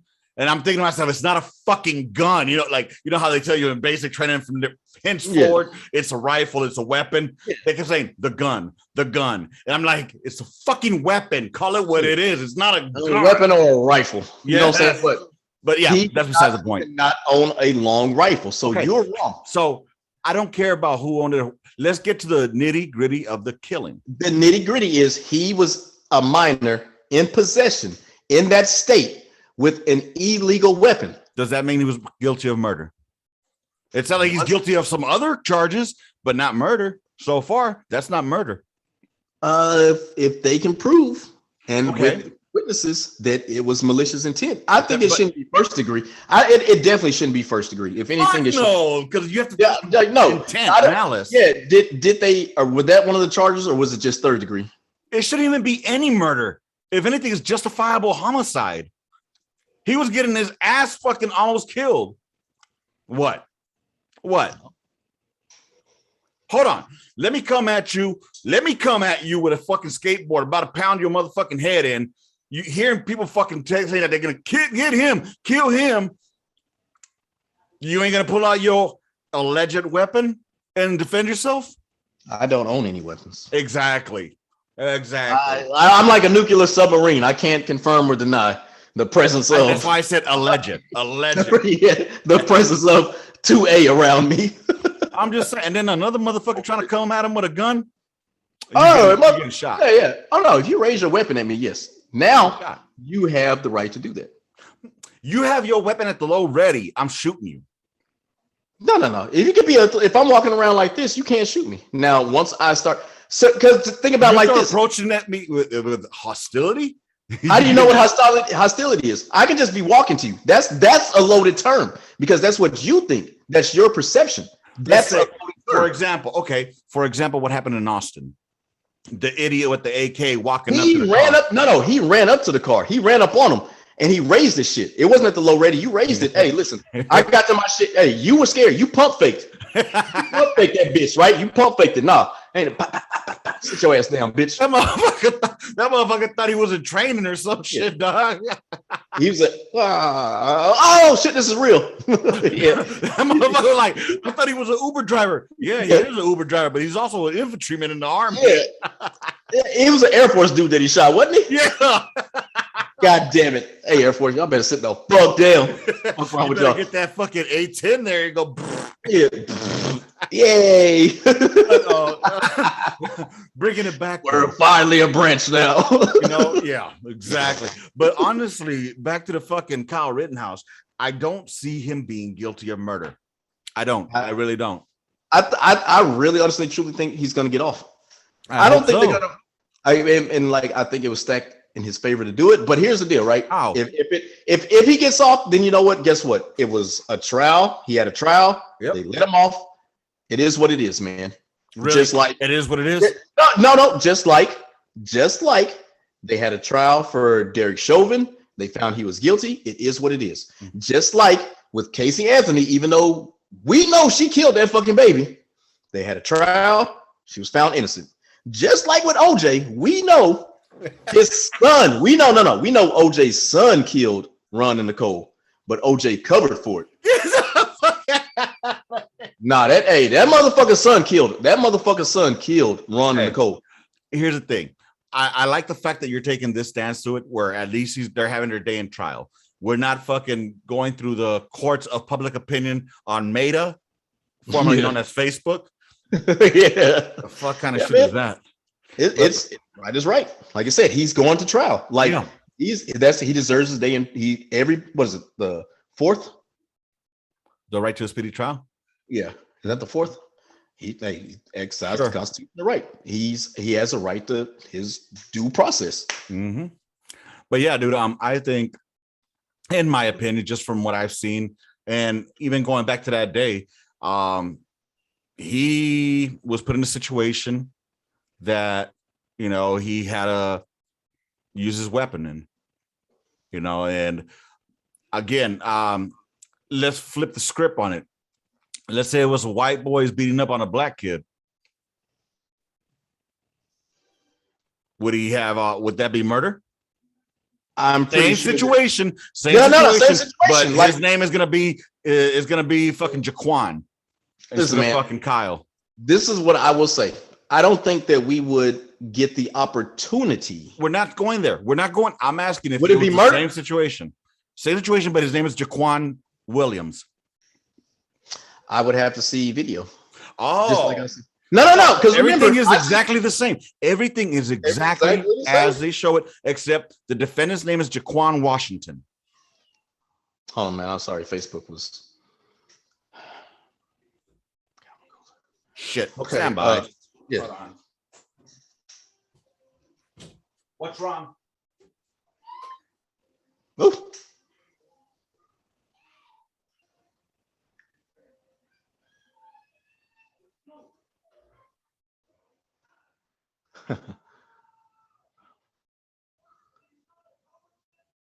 Yeah, it's crazy. But yeah, man. So like I said, I was out all day today. Lots of things that were going on. I had to take care of my square away, personal stuff. But I'm looking forward to tomorrow so I can actually watch the trial. I do believe once again and strongly that due process has to be played out. Like, if we're gonna be fair, we got to be fair all across the board. You know what I'm saying? It doesn't matter. In all actuality, due process needs to be, handed out. For y'all that don't know, there was another case not too long ago. This just happened yesterday, man. It was in Oklahoma with Julius Jones, man. Like, it's crazy, man. He got voted they recommended him for clemency on a 3-1 vote, even though there was so much evidence in his favor. Like the guy that actually killed the dude confessed to killing him, and like he was still, he was just telling people like he was still sentenced to die. But who's that? Julius Jones. But like he got this is in Oklahoma. It's a huge case, man. Huge case. But it's just, I'm just saying that things would be perceived differently. Would his name be? Yeah, you know what? I'm not gonna lie. I think it would too, and especially like with that had been, especially if it was last year with it being a election cycle, it definitely would have been. Not only that, I mean, you'd have had Nancy. It sucks that anybody died, but if those 3 victims were black, they'd be frying him in a heartbeat right now. Rittenhouse. Yeah. If they were black people that were killed, they would be frying him. They would be frying him. So what does that have to say? Midterms are coming up right now. Yeah. So what does that have to? So what does that have to say, man? Like I think that says more about our political system, that people are still, and it people can say all they want that the racism is over. No, it's not. No, it's not. They just become a little bit more tolerant, I guess. I'm not gonna say just the white folks. I'm talking about all across the board. Oh yeah, there's one fucking narrative that needs to be changed, is that only white people can be racist. No, bro. I've seen black people like punch and fuck up like Mexican people's little stands that they have. I don't know what the name of those stands are, but you have the old dude that has this little stand and shit. I've seen that. I'm like, yo, that's fucked up. They need to catch them motherfuckers and they need to be prosecuted. Plain and simple. Like there's no ifs, ands, or buts about it. They need to be prosecuted. Like, how you gonna fuck up an old man? Come on, to me, criminal is a criminal. So, but yeah, I'm gonna keep an eye on this, and I think it'll probably be like a weekly talking point here on the gun line. You know, if you're down, we'll keep discussing it. You know, and as the evidence, you know, keeps coming up, I might change my mind. But as of now, you know, I just think that he is not guilty. Now, okay, is he guilty of probably? Okay, transporting a weapon. Okay, got it. But you know what? We're not finding somebody guilty of murder when it has. This isn't that fucking movie where you're using foresight, you know, to discuss a fucking what might have happened. That was with Tom Cruise, wasn't it? Yeah. Yep, that's the one. So, but yeah, what are your thoughts on it though? I really want to see how it plays out, man. I'm not rooting for him. I don't think, because you got to think about it, man. Like, this is one thing that I will say, man. I will say this. If they do not bring up his past, but no, listen, if they don't bring up his past, I find that very suspicious. What's his past? Because he's had past where I've seen a video where he punched another young girl. You know what I'm saying? I've seen that video. He punched the shit out of a young girl unprovokedly. Now, if we are not going to bring up his past and call him a thug, call him a troublemaker, I find that suspicious, right? Because every time, let's face this, every time there is a black person that has some kind of incident, we're quick to bring up the past when the past has nothing to do with the present, with what happened at present moment in time. I agree on that. For whatever reason, like, we have friends that are always like, well, he was a drug dealer, he was a drug addict, he was a serial criminal. None of that had shit to do with that person dying. Like, and just like it doesn't have shit to do, Cal Rittenhouse past doesn't have shit to do, right? It doesn't have shit to do with what happened that day. And if they don't bring it up, I find that suspicious that they wouldn't bring up his, but they want to bring up every time there is a victim. That's something that would have to be taken with the prosecutor, though. I think it would be taken with the prosecutor and the court of public opinions, because a lot of that comes from the court of public opinions when they bring up, you know, people's past. I'm just like, I mean, now, unless their past had something to do with the way things gun violence or something like that, something to do with like gun violence or something, right? Like if he was like brandishing a firearm, you know, threatening people, that I can see, you know what I mean? But I don't know. But before we call it a day, man, just wanted to touch on that a little bit. Let's go ahead and end it on some funny shit. So yeah, all right. Finally getting the recognition we deserve. Who that? No, that fucking TikTok. You hear that? We're a branch now. Yay! Yo, we didn't discuss something yet. Yeah. Before we go into it, maybe you could break down this Shiba thing. Shiba Inu. Mm-hmm. So apparently Shiba Inu is another meme coin, right? People are saying don't buy into it. It's going to be a rug pull. I've seen things where it says like if Shiba Inu burns 50 tokens, because you know like these meme coins, they burn tokens, right? Mm-hmm. From their original supply, so they burn them. They Right. send them to a burn wallet, so they're not in circulation no more. Right. So this motherfucker was like on average, if they average burning 50 million tokens a day, it's still going to take them 100 and something years to reach to 1 cent because there's just too many of these fucking tokens out in circulation. I do believe that Shiba has, I do believe that Shiba has the potential to be like Doge. And yeah, I can't pronounce that shit. And I think it has the potential to be like that and like AMC. Because remember, AMC was tanking, and then like all the AMC bros got on that shit and just fucking made that motherfucker rise. And they actually did it again. So I do believe it could happen. I think the difference is going to be that one is tangible, the other isn't, as far as like with crypto versus AMC.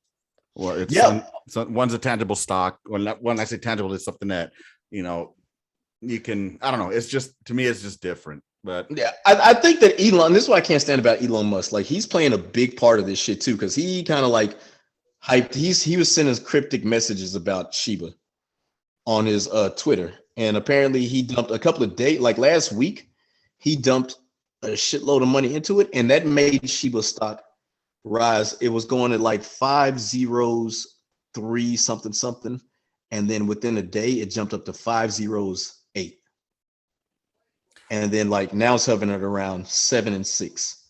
Well, I ended up selling some of my stock from Gevo, which is doing well, by the way. It is the future of fucking bio fuels for airplanes.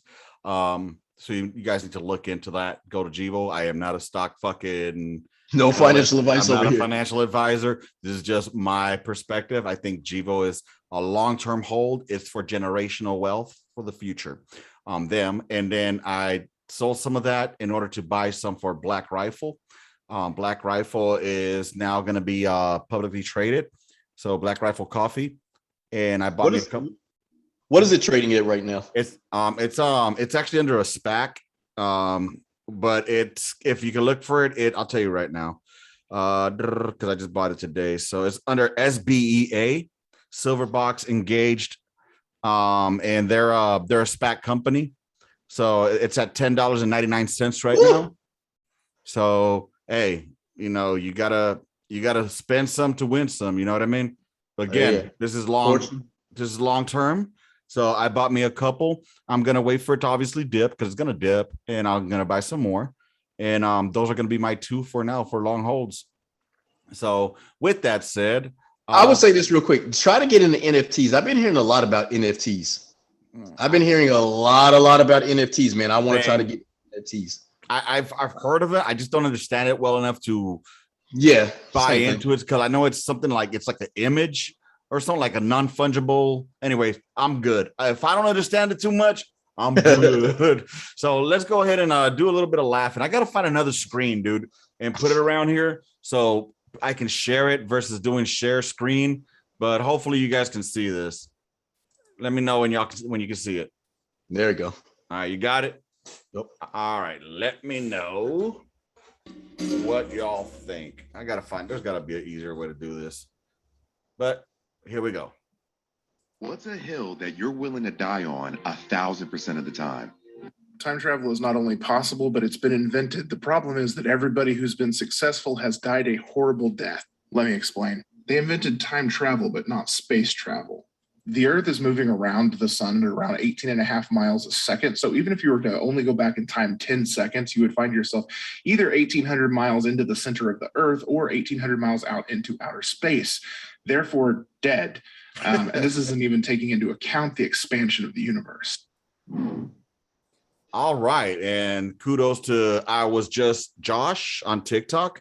Time travel. What do you think? Does that make sense what he was saying?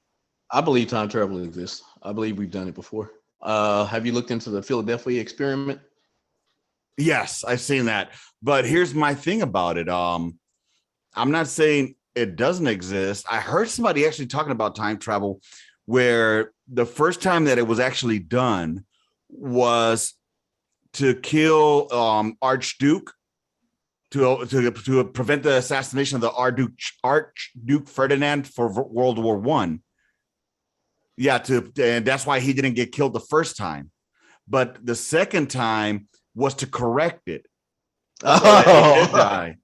So it did happen because they needed it to happen. They needed it to happen because apparently that's what in World War I is where Hitler kind of gets his ideology and becomes Hitler. You know what I'm saying? So what the fuck happened between World War I and after that? What happened that was so bad with the assassination not happening that we needed to bring Hitler back? You know what I'm saying? We need Hitler to come kind of correct this shit. Like, if that's the case, no, that like, because they could have left it. There'd have been a shitload more Jews around. So that I don't know about that conspiracy. That's fucked up. Because if it really happened, they could have left Hitler alone, and we'd have had a hell of a lot more Jews running around. Right. And we wouldn't. That's one less genocide that we'd have to remind ourselves that we don't need to happen again. All right. Well, here's the second one. Ready? Yeah. All right. It's why do you curse all the time? Why do you curse all the time? You attract more flies with honey than you do vinegar. Maybe because I was in the fucking military. Yeah, I've seen that 30 times in a 20-word sentence. Every other word out of our mouth is fuck. When you live off caffeine, nicotine, and 2 hours of sleep and deal with dumb fucks all day long, that's how you get your fucking point across. Yeah, for real. That's it. Oh shit. No cap, as the youngsters would say. No cap anywhere. Oh God. Let's see. What's the next one that I have here? Oh, okay. This one, it kind of touches on what we talked about earlier about females getting away with shit versus men. Mm-hmm. So anyway, oh, I need to. Where is it? Share screen. I'm still learning, y'all. Still learning. So we have every. Oh! What? Yeah. Definitely want to talk about this shit. All right, here we go. This lady jumped on stage. Adam Levine was not having it. So let me get this straight. You have a whole congregation of women trying to cancel Adam Levine, talking shit, trying to degrade him, saying they would have never bought concert tickets had they knew he was like this. Like what? They didn't like to be touched? Had this been Beyonce, Nicki Minaj, Meg Thee Stallion, J-Lo, and a man hopped up on there to fucking try to hug up on him, whole life would have been fucking canceled. His whole life would have been fucking over. Sexual assault, sexual harassment fucking charges would have fucking probably followed as well. Because it's Adam Levine and he's a man, he should be okay with it. Whatever happened to not touching people without consent?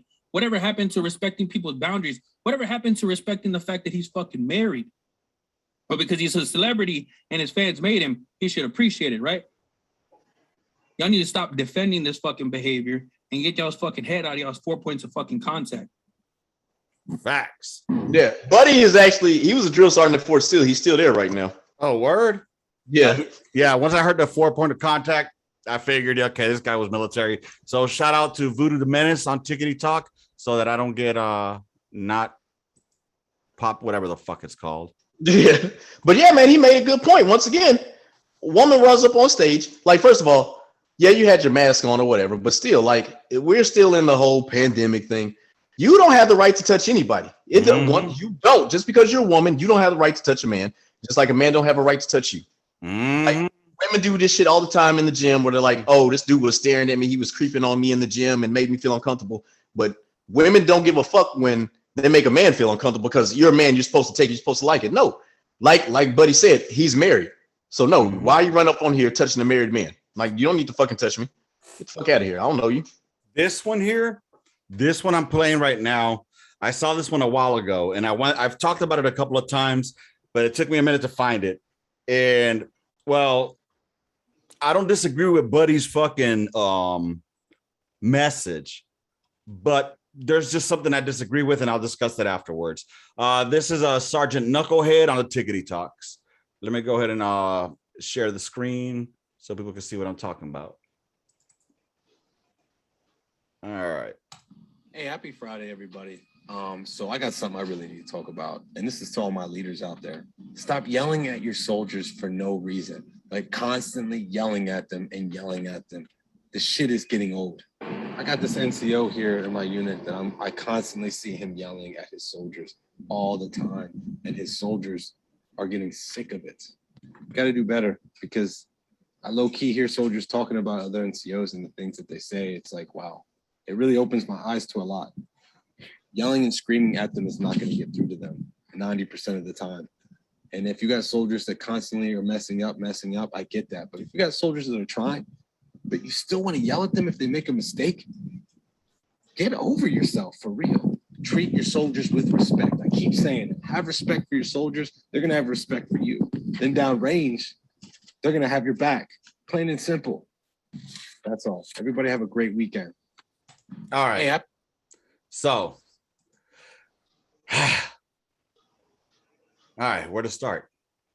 Listen, man, that shit, like, I don't know, man. Like, I got it. I understand, like, how we kind of grew up, and I understand how, like, things kind of, like, changed or whatever. But at the same time, I don't think that, like, there's a lot of, I do see a lot of these NCOs on TikTok talking about other NCOs. I don't think that's professional. Like, I don't think that was right of him to do that, because, listen, man, no one's more professional than I. If you have a problem with said NCOs, instead of making a video about it, you should go talk to them NCOs and break that shit down. Hey, listen, I don't know if you're tracking on this, but them soldiers are talking, man. I think that, you know, NCO and NCO, this would be a better way to get to them soldiers, man. Like right now, you're losing the confidence in your soldiers by all this, that, and the third. Your microaggressions or your full aggressions. Like, try the different approach. You know what I'm saying? I got it how motherfuckers did you, but do better than them. Facts. And you hit it on the fucking head. You hit it on the head. What pissed me off the biggest thing that pissed me off about this is, first of all, you as an NCO should have corrected those fucking soldiers for talking shit about another NCO. First point. Should have done that immediately. Right, wrong, or indifferent. He is your fucking peer. You will back him up. Mm-hmm. Secondly, after you do that, then you go talk to that NCO. Be like, hey, bro, I just had to check your fucking soldiers because it's his lane. And you let him know. But this is the reasoning why, though. You need to fucking check your motherfucking shot group, bro. You know. Well, I would say this with a caveat. You stick up for your peers if they're legally, morally, and ethically right. Now, if they fucked up, yo, don't stick up for the motherfuckers. I gotcha. We're not saying that, I'm just saying. Yeah, I know about a fellow NCO. Yeah, I know what you're saying, man. I know what you're saying. Because if it's that bad, you tell the fucking Joe, hey, Joe, check it out. You got it in from that bad? I got some gloves. We can go behind the Connex. Or you know what? Just fuck gloves. Take off your blouses. Go square up. You know what I'm saying? That's the way it should be handled versus coming out to TikTok. I get the message. It's cool. Hey, you know what? NCOs out there, check this out. I caught some Joes talking shit about a fellow NCO. I corrected it on the spot. However, I did want to put this out. You know what I'm saying? Do it that way. Yeah. If you're going to be a fucking TikTok and fucking commando, I'm just saying. TikTok influencer or whatever. But yeah, it's a lot of them that do that. Like I see this one, he's a drill sergeant. I'm like, dude, you're a drill sergeant. You need to tighten the fuck up. You as a drill sergeant, you need to tighten the fuck up. You too fucking lackadaisical on your fucking TikToks, and you finna have fucking more motherfuckers coming in. So, are you talking about that? Is he a white boy? Nah, he's like a Spanish dude with fucking glasses and shit. Oh, I don't know him. And it's like, like this motherfucker's just. I'm like, dude, like I don't want to be that. I don't want to be that fucking veteran, so I don't fucking say shit. Right. I don't. I'm just like, but in my mind, I'm like, dude, you are a drill sergeant. Y'all supposed to be the top 1%. Tighten the fuck up. I got it. You want to make the motherfuckers feel relaxed and shit, but yo, you need to tighten your shot group up because there's no way I could come in and respect you. Facts. All right, let's see what happens on this one. Playing a game of whack fuck here. Whack. Fuck. Yeah, it didn't show to the screen. I laughed at this shit for about half an hour straight, bro. Game of whack fuck here. Whack. Oh, fuck. Playing a game of whack fuck here. Whack. Yeah, it's not popping up though. It's not. Y'all can't see it. Nah, it didn't pop Oh up. shit, my bad. I forgot to share. Whack fuck here. Whoops. Look, y'all, I'm still learning how to do this shit. All right. So, share screen. There. How about now? Yeah. All right, here we go, y'all. Playing a game of whack fuck here. Whack.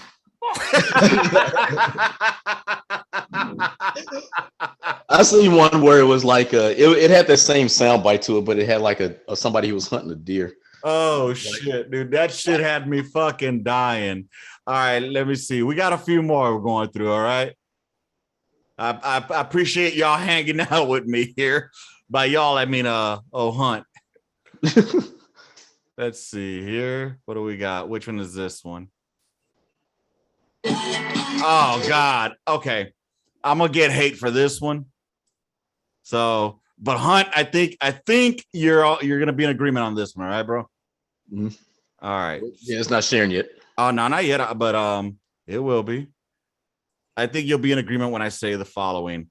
Dear white people, please leave the dancing and the ass shaking to the black people, because we don't need to be seeing this.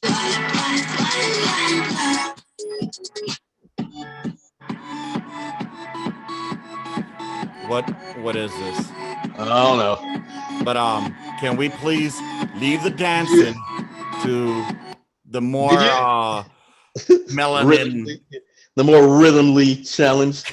No, the less rhythmically challenged. Did you see the one where dude was like, he took a little thing, he was like, this is what it would sound like if skinny girls start twerking. It's like I have not seen that, but goddamn, that sounds fucking hilarious. Oh my God, dude. Oh, dude, this one.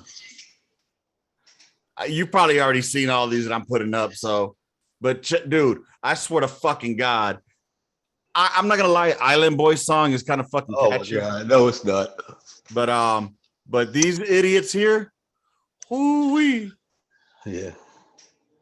I don't understand what happened with that. I seen that. You seen this one?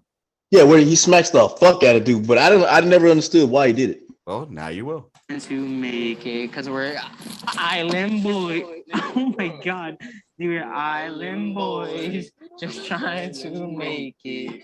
Island boys. No, sir, we're interviewing unicorns. Oh my God, fuck me. He fucked me up. Yeah, okay. Yeah, I've never seen a full story, but yeah. Yeah, I seen like the part where dude smacked the shit out. Island boy. Oh my God, we're island boys, just trying to make. Oh, we're like, hey, it wasn't me. Island boys. Yeah. Sir, we're interviewing unicorns. Bam! Oh my God, fuck me. He fucked me up. Why did he talk like a little faggot at the end though? Yeah, I don't know. Oh fuck. Well, there goes my fucking flare up. Damn. All right, what's next? We're almost done, Hunt. I can see you're tired, man. Let's take some. That's all that was. Okay, we just saw that one. Island boys. Island boys. Man, what's crazy? I know a dude named Garcia, right? He was on the Gunline with me over there at SEAL. Yeah. His parents are from Cuba. Oh, word. And he's a fucking twin. What the fuck? Yeah. Oh, okay. This one here is about motivation. And anyways, I just want to hear what you think. Best job I ever had. Not showing up. Not showing up. God damn it. Thank you for reminding me. Word. All right, you see it now? Yeah. All right, table 6, Tanker Super Bowl. We in here. Tanker some shit. Best job I ever had. How y'all motherfuckers doing today? I see a lot of new motherfucking faces that weren't here with us in the fucking struggle of July gunnery. Hell yeah. We done lost a few. Hey, we done lost a few. But hey, you could be freezing their asses off here with you today. I see a lot of motherfuckers that don't have tanker boots. Today, you earned the rights of fucking passage. This is a fucking brotherhood and a sisterhood. It's a fucking tankerhood. Can I get a motherfucking horn? All right. Best job I ever had. All right. Fuck them tanker boots. Huh? Said fuck them tanker boots. Not only that, I get what he was trying to do. Yeah, I get the motivation. You know, yeah, I get it, bro. I mean, that dude right there, he's trying. I'll give him that. He's trying, but you ain't artillery, bro. You ain't bringing it like you should. I mean, he sounds like he's really trying, man, but yeah, it just ain't there, man. It's just something about them artillery boys. Yeah, bro. Cause I know, dog. Even I'm just gonna say Griff and Tank when they would argue about who had the best gun. Yeah, bro. I mean, I get motivated just off of that shit. Yeah, fucking Griff. Griff anyway. Griff. That's really angry black man right there. Really angry black man. Oh my god, dude. Yeah. Yeah. Don't get Griff. Oh yeah, Spencer. Don't get Griff. Don't say shit about the Cowboys in front of Griff, because Griff really going to fuck off to him. Oh, I done seen him on the Facebooks, and I'm gonna pick a fight one of these days. So, dude, this is gonna be the last one that we're gonna finish on. Gunline. I know it's been a 2-hour trip with us here, but I have to finish it with this guy because I don't know if he's just fucking trolling or if he's actually being legit. But I mean, and I can't speak on this because I'm not one, so I'm gonna give my perspective as what I think. All right, and I want to hear yours too. All right, Hunt. All right, here we go. Show me facts in the source. You got your facts from I'll Wait. That's what it says, and this is from the Tickety Talk world. Talk. Tap says Ranger. Jump wings, airborne.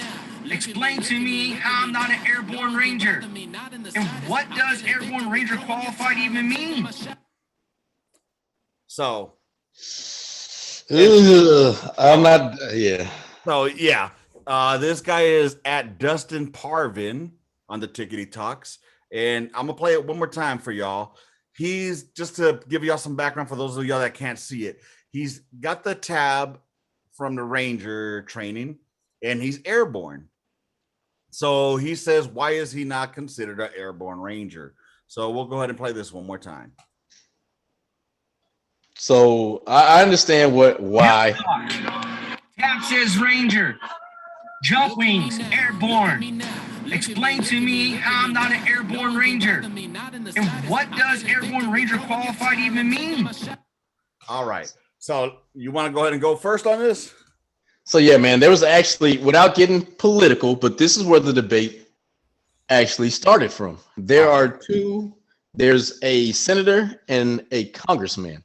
Mm-hmm. Both have Ranger tabs. One has a Ranger scroll. And then the one, apparently within that world, you are Ranger.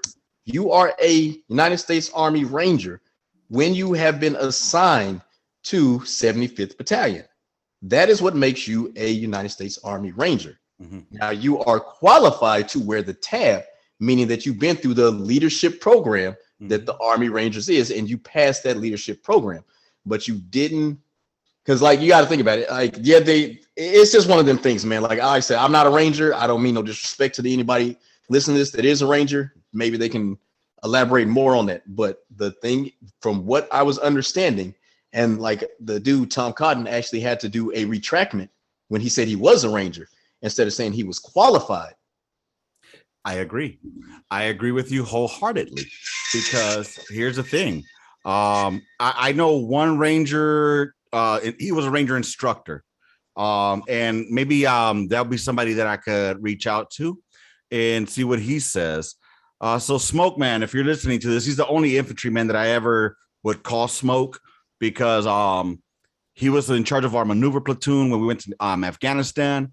But then our maneuver platoon got brought down to Gambray so we could start up the field artillery school. And he was out there grinding, learning the fucking D30 with us, learning how to circle, learning everything with us. So, nice. And he was a platoon sergeant. So as an infantryman, you know, and a platoon sergeant, we gave him the title Smoke, and he earned it. And not only that, you want to know what really irks me? What's up? Guess what he got? He got the goddamn what's it called? Man, I know I ain't shitting on nobody, but I know an 88 Mike that got a fucking St. Barb's. Yeah. He got the same bars. He throws that shit in my face, bro. But that's because we talk shit. You know what I'm saying? So people on the gun line, we talk shit and we don't get butt hurt. But I'll leave it at that. Now, here's my thoughts on it. All right. I'm not Ranger tabbed, Ranger qualified. I never even fucking attempted it. And I wouldn't because I know I couldn't handle it physically. I'm not a runner. And those I think they run like retards. But I think, in my opinion, from my understanding of it is, and if I'm wrong, out there will inform me.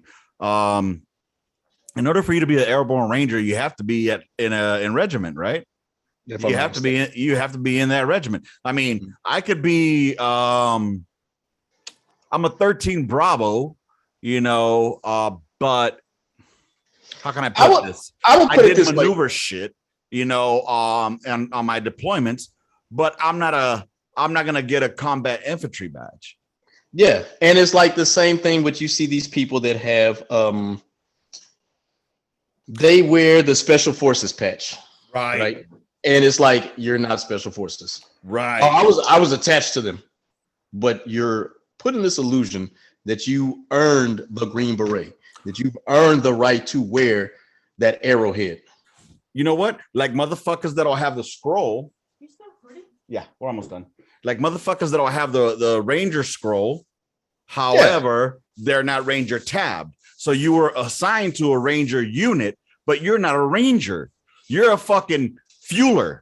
You're a fucking supply clerk. So I got into it with a supply clerk pretty bad because like same color, like, you know, it was just bad when I got into it with this dude, man. Like fucking yeah.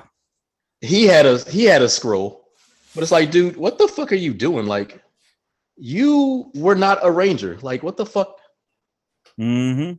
And fucking, but I got into this dude. We both were EOs, and you know, apparently somebody told the dude, "Yo, suck my dick," because you know, got on my nerves. So I was like, "Yo, suck my dick." So he filed a complaint against me for sexual harassment. What a and I was like, bag bit. Take that scroll off. I was like, no, but you were walking around here with a fucking Ranger scroll. So you was in a Ranger battalion, right? And ain't nobody, you ain't never getting on his nerves, and they told you to suck. I was like, yeah, you a bitch. Yeah, he is. Yeah, he is. You don't even deserve it. Like, mother, I never understood that. And I got friends that have the patches, and they were never in that unit. Like, if you remember, like, we deployed, they made us come back with the 4ID shit. But as soon as we were done with the ceremony, I always took that off, and I put my fucking 101st patch on. Like, worse. Yeah, even when we had the first calf, right? So I would have the 101st patch on over it, but as soon as we walked off the field, I would take it off. Yeah, like, it's just. Yeah, I feel you. Like, you know, me, I only had 2 combat patches, and that was 4th ID and 3rd ID. And so when I was in the 3rd ID unit, I had my 4th ID combat patch. You know, but when I was back in the 4th ID again, I had my 3rd ID. Yeah, you know what I'm saying? But I mean, honestly, while I did enjoy my tenure, both deployments, all 3 deployments, I think the one deployment that I think that stuck with me the hardest that I didn't think I was coming back from was the one with 3rd ID. So, you know, I wear that one. Plus the 3rd ID has like a historical fucking badass story, Rocket of Marne. You know what I'm saying? Look, Bastogne, baby, Bastogne. Them dastardly bastards of Bastogne. You know what it is. I'm just saying, Rocket of Marne, baby. Everybody fucking retreated except motherfuckers in the 3rd ID. I wouldn't trade a bean to be a fancy pant Marine. First of all, I wouldn't give a bean to be a fancy pants Marine. I'd rather be a dog-faced soldier like I am. Trash. I wouldn't trade my old ODs for all the Navy's dungarees, for I'm the walking pride of Uncle Sam. On army posters that I see, it says, be all that you can. So they're tearing me down to build me over again. I'm just a dog-faced soldier with a rifle on my shoulder. I eat raw meat for breakfast every day. So feed me ammunition. Keep me in the 3rd division. Your dog-faced soldiers, A-okay. Rocket of Marne. Fire! Actually, everybody says charge. except the artillery units. We say fire at the end. But look, let's admit that the fucking worst goddamn unit song was Steadfast and Loyal. No. Have you ever heard fucking the 80-second shit? No. Oh my God. Bro. That shit is trash. Bro, are you serious? It's worse than the 4th ID song? It is trash. All right, to any 82nd Airborne unit out there, can y'all link me the 4th or the 82nd Airborne March or whatever the fuck it is? It's put on. Oh, wait a minute. Is that the one? Grab your boots and your shoots. Yeah. That. Oh my God, this shit is ass. Bro, I'm sorry, but I could fall asleep. The 4th ID song might as well be a lullaby. Yeah, you know what I'm saying? Steadfast that was loyal. Ass. But dude, the 2 ID song though, the 2 ID, that one's fucking hard. That one goes hard. Fuck that Rendezvous with Destiny. You gotta have Rendezvous with Destiny, man. No, man. Like nuts. all the motherfuckers sent back to that motherfucking German. Nuts. That's tight though. I ain't gonna lie, that's tight as fuck right there. That was tight. These nuts, motherfucker. Man, it's great to think back that we're part of a brotherhood. That at least in the lineage that you were in, these motherfuckers, they go back to the Battle of the Bulge. You know what I'm saying? Bastogne, baby. I'd love to fucking meet and converse with somebody. The only time I actually was able to speak with somebody that was at the Battle of the Bulge was this one dude when I was a dental assistant, and I was in the process of getting in the army, and he had his fucking 101st fucking hat, World War II, purple hearts dangling on there, Battle of the Bulge and all that. Like this motherfucker had that face, like I'll eat your motherfucking face off and ask for seconds. And he's like, you're young enough. How come you're not over at the war now? And I'm like, I was like, oh. I told him, sir, I'm actually in the process of getting in the military as we speak. He's like, good. Go out there. You're young enough. You need to go see some action. Dog, that type of shit, it gets my dick hard, man. It was a whole different generation. I like talking to the Vietnam cats, man. Like I said, man, they just got shitted on so bad, and I feel sorry for them, man. Yes, they did. You know what? We should talk about some Vietnam shit next episode sometime. Yeah, we got to bring them up and talk about some more Kyle Rittenhouse and how not guilty he is. Anyway, y'all, thank y'all for being here with us here on the Gunline. If you made it all the way through, y'all trucked on, man. I appreciate y'all. By the way, I am getting fucking ghosted or some shit, dog, because the last ones have been getting more views than just 2 or 3. So, because you haven't been talking about a certain subject, huh? Mm-hmm. So I'm not even gonna jinx it, but I know. Mm-hmm. So I'm just saying. So these are hopefully you'll get more circulation, I hope. With that being said, hey man, it's always a pleasure having you on here. Dowden should be coming up and joining us here soon in the next couple of weeks. So we'll fucking have him back again finally. He might be able to tell you the story about the kniff. We'll definitely have to discuss that then. All right then, brother. You have a good one. With that said, everybody, rounds complete. End of mission. Gunline out. Bye, motherfuckers.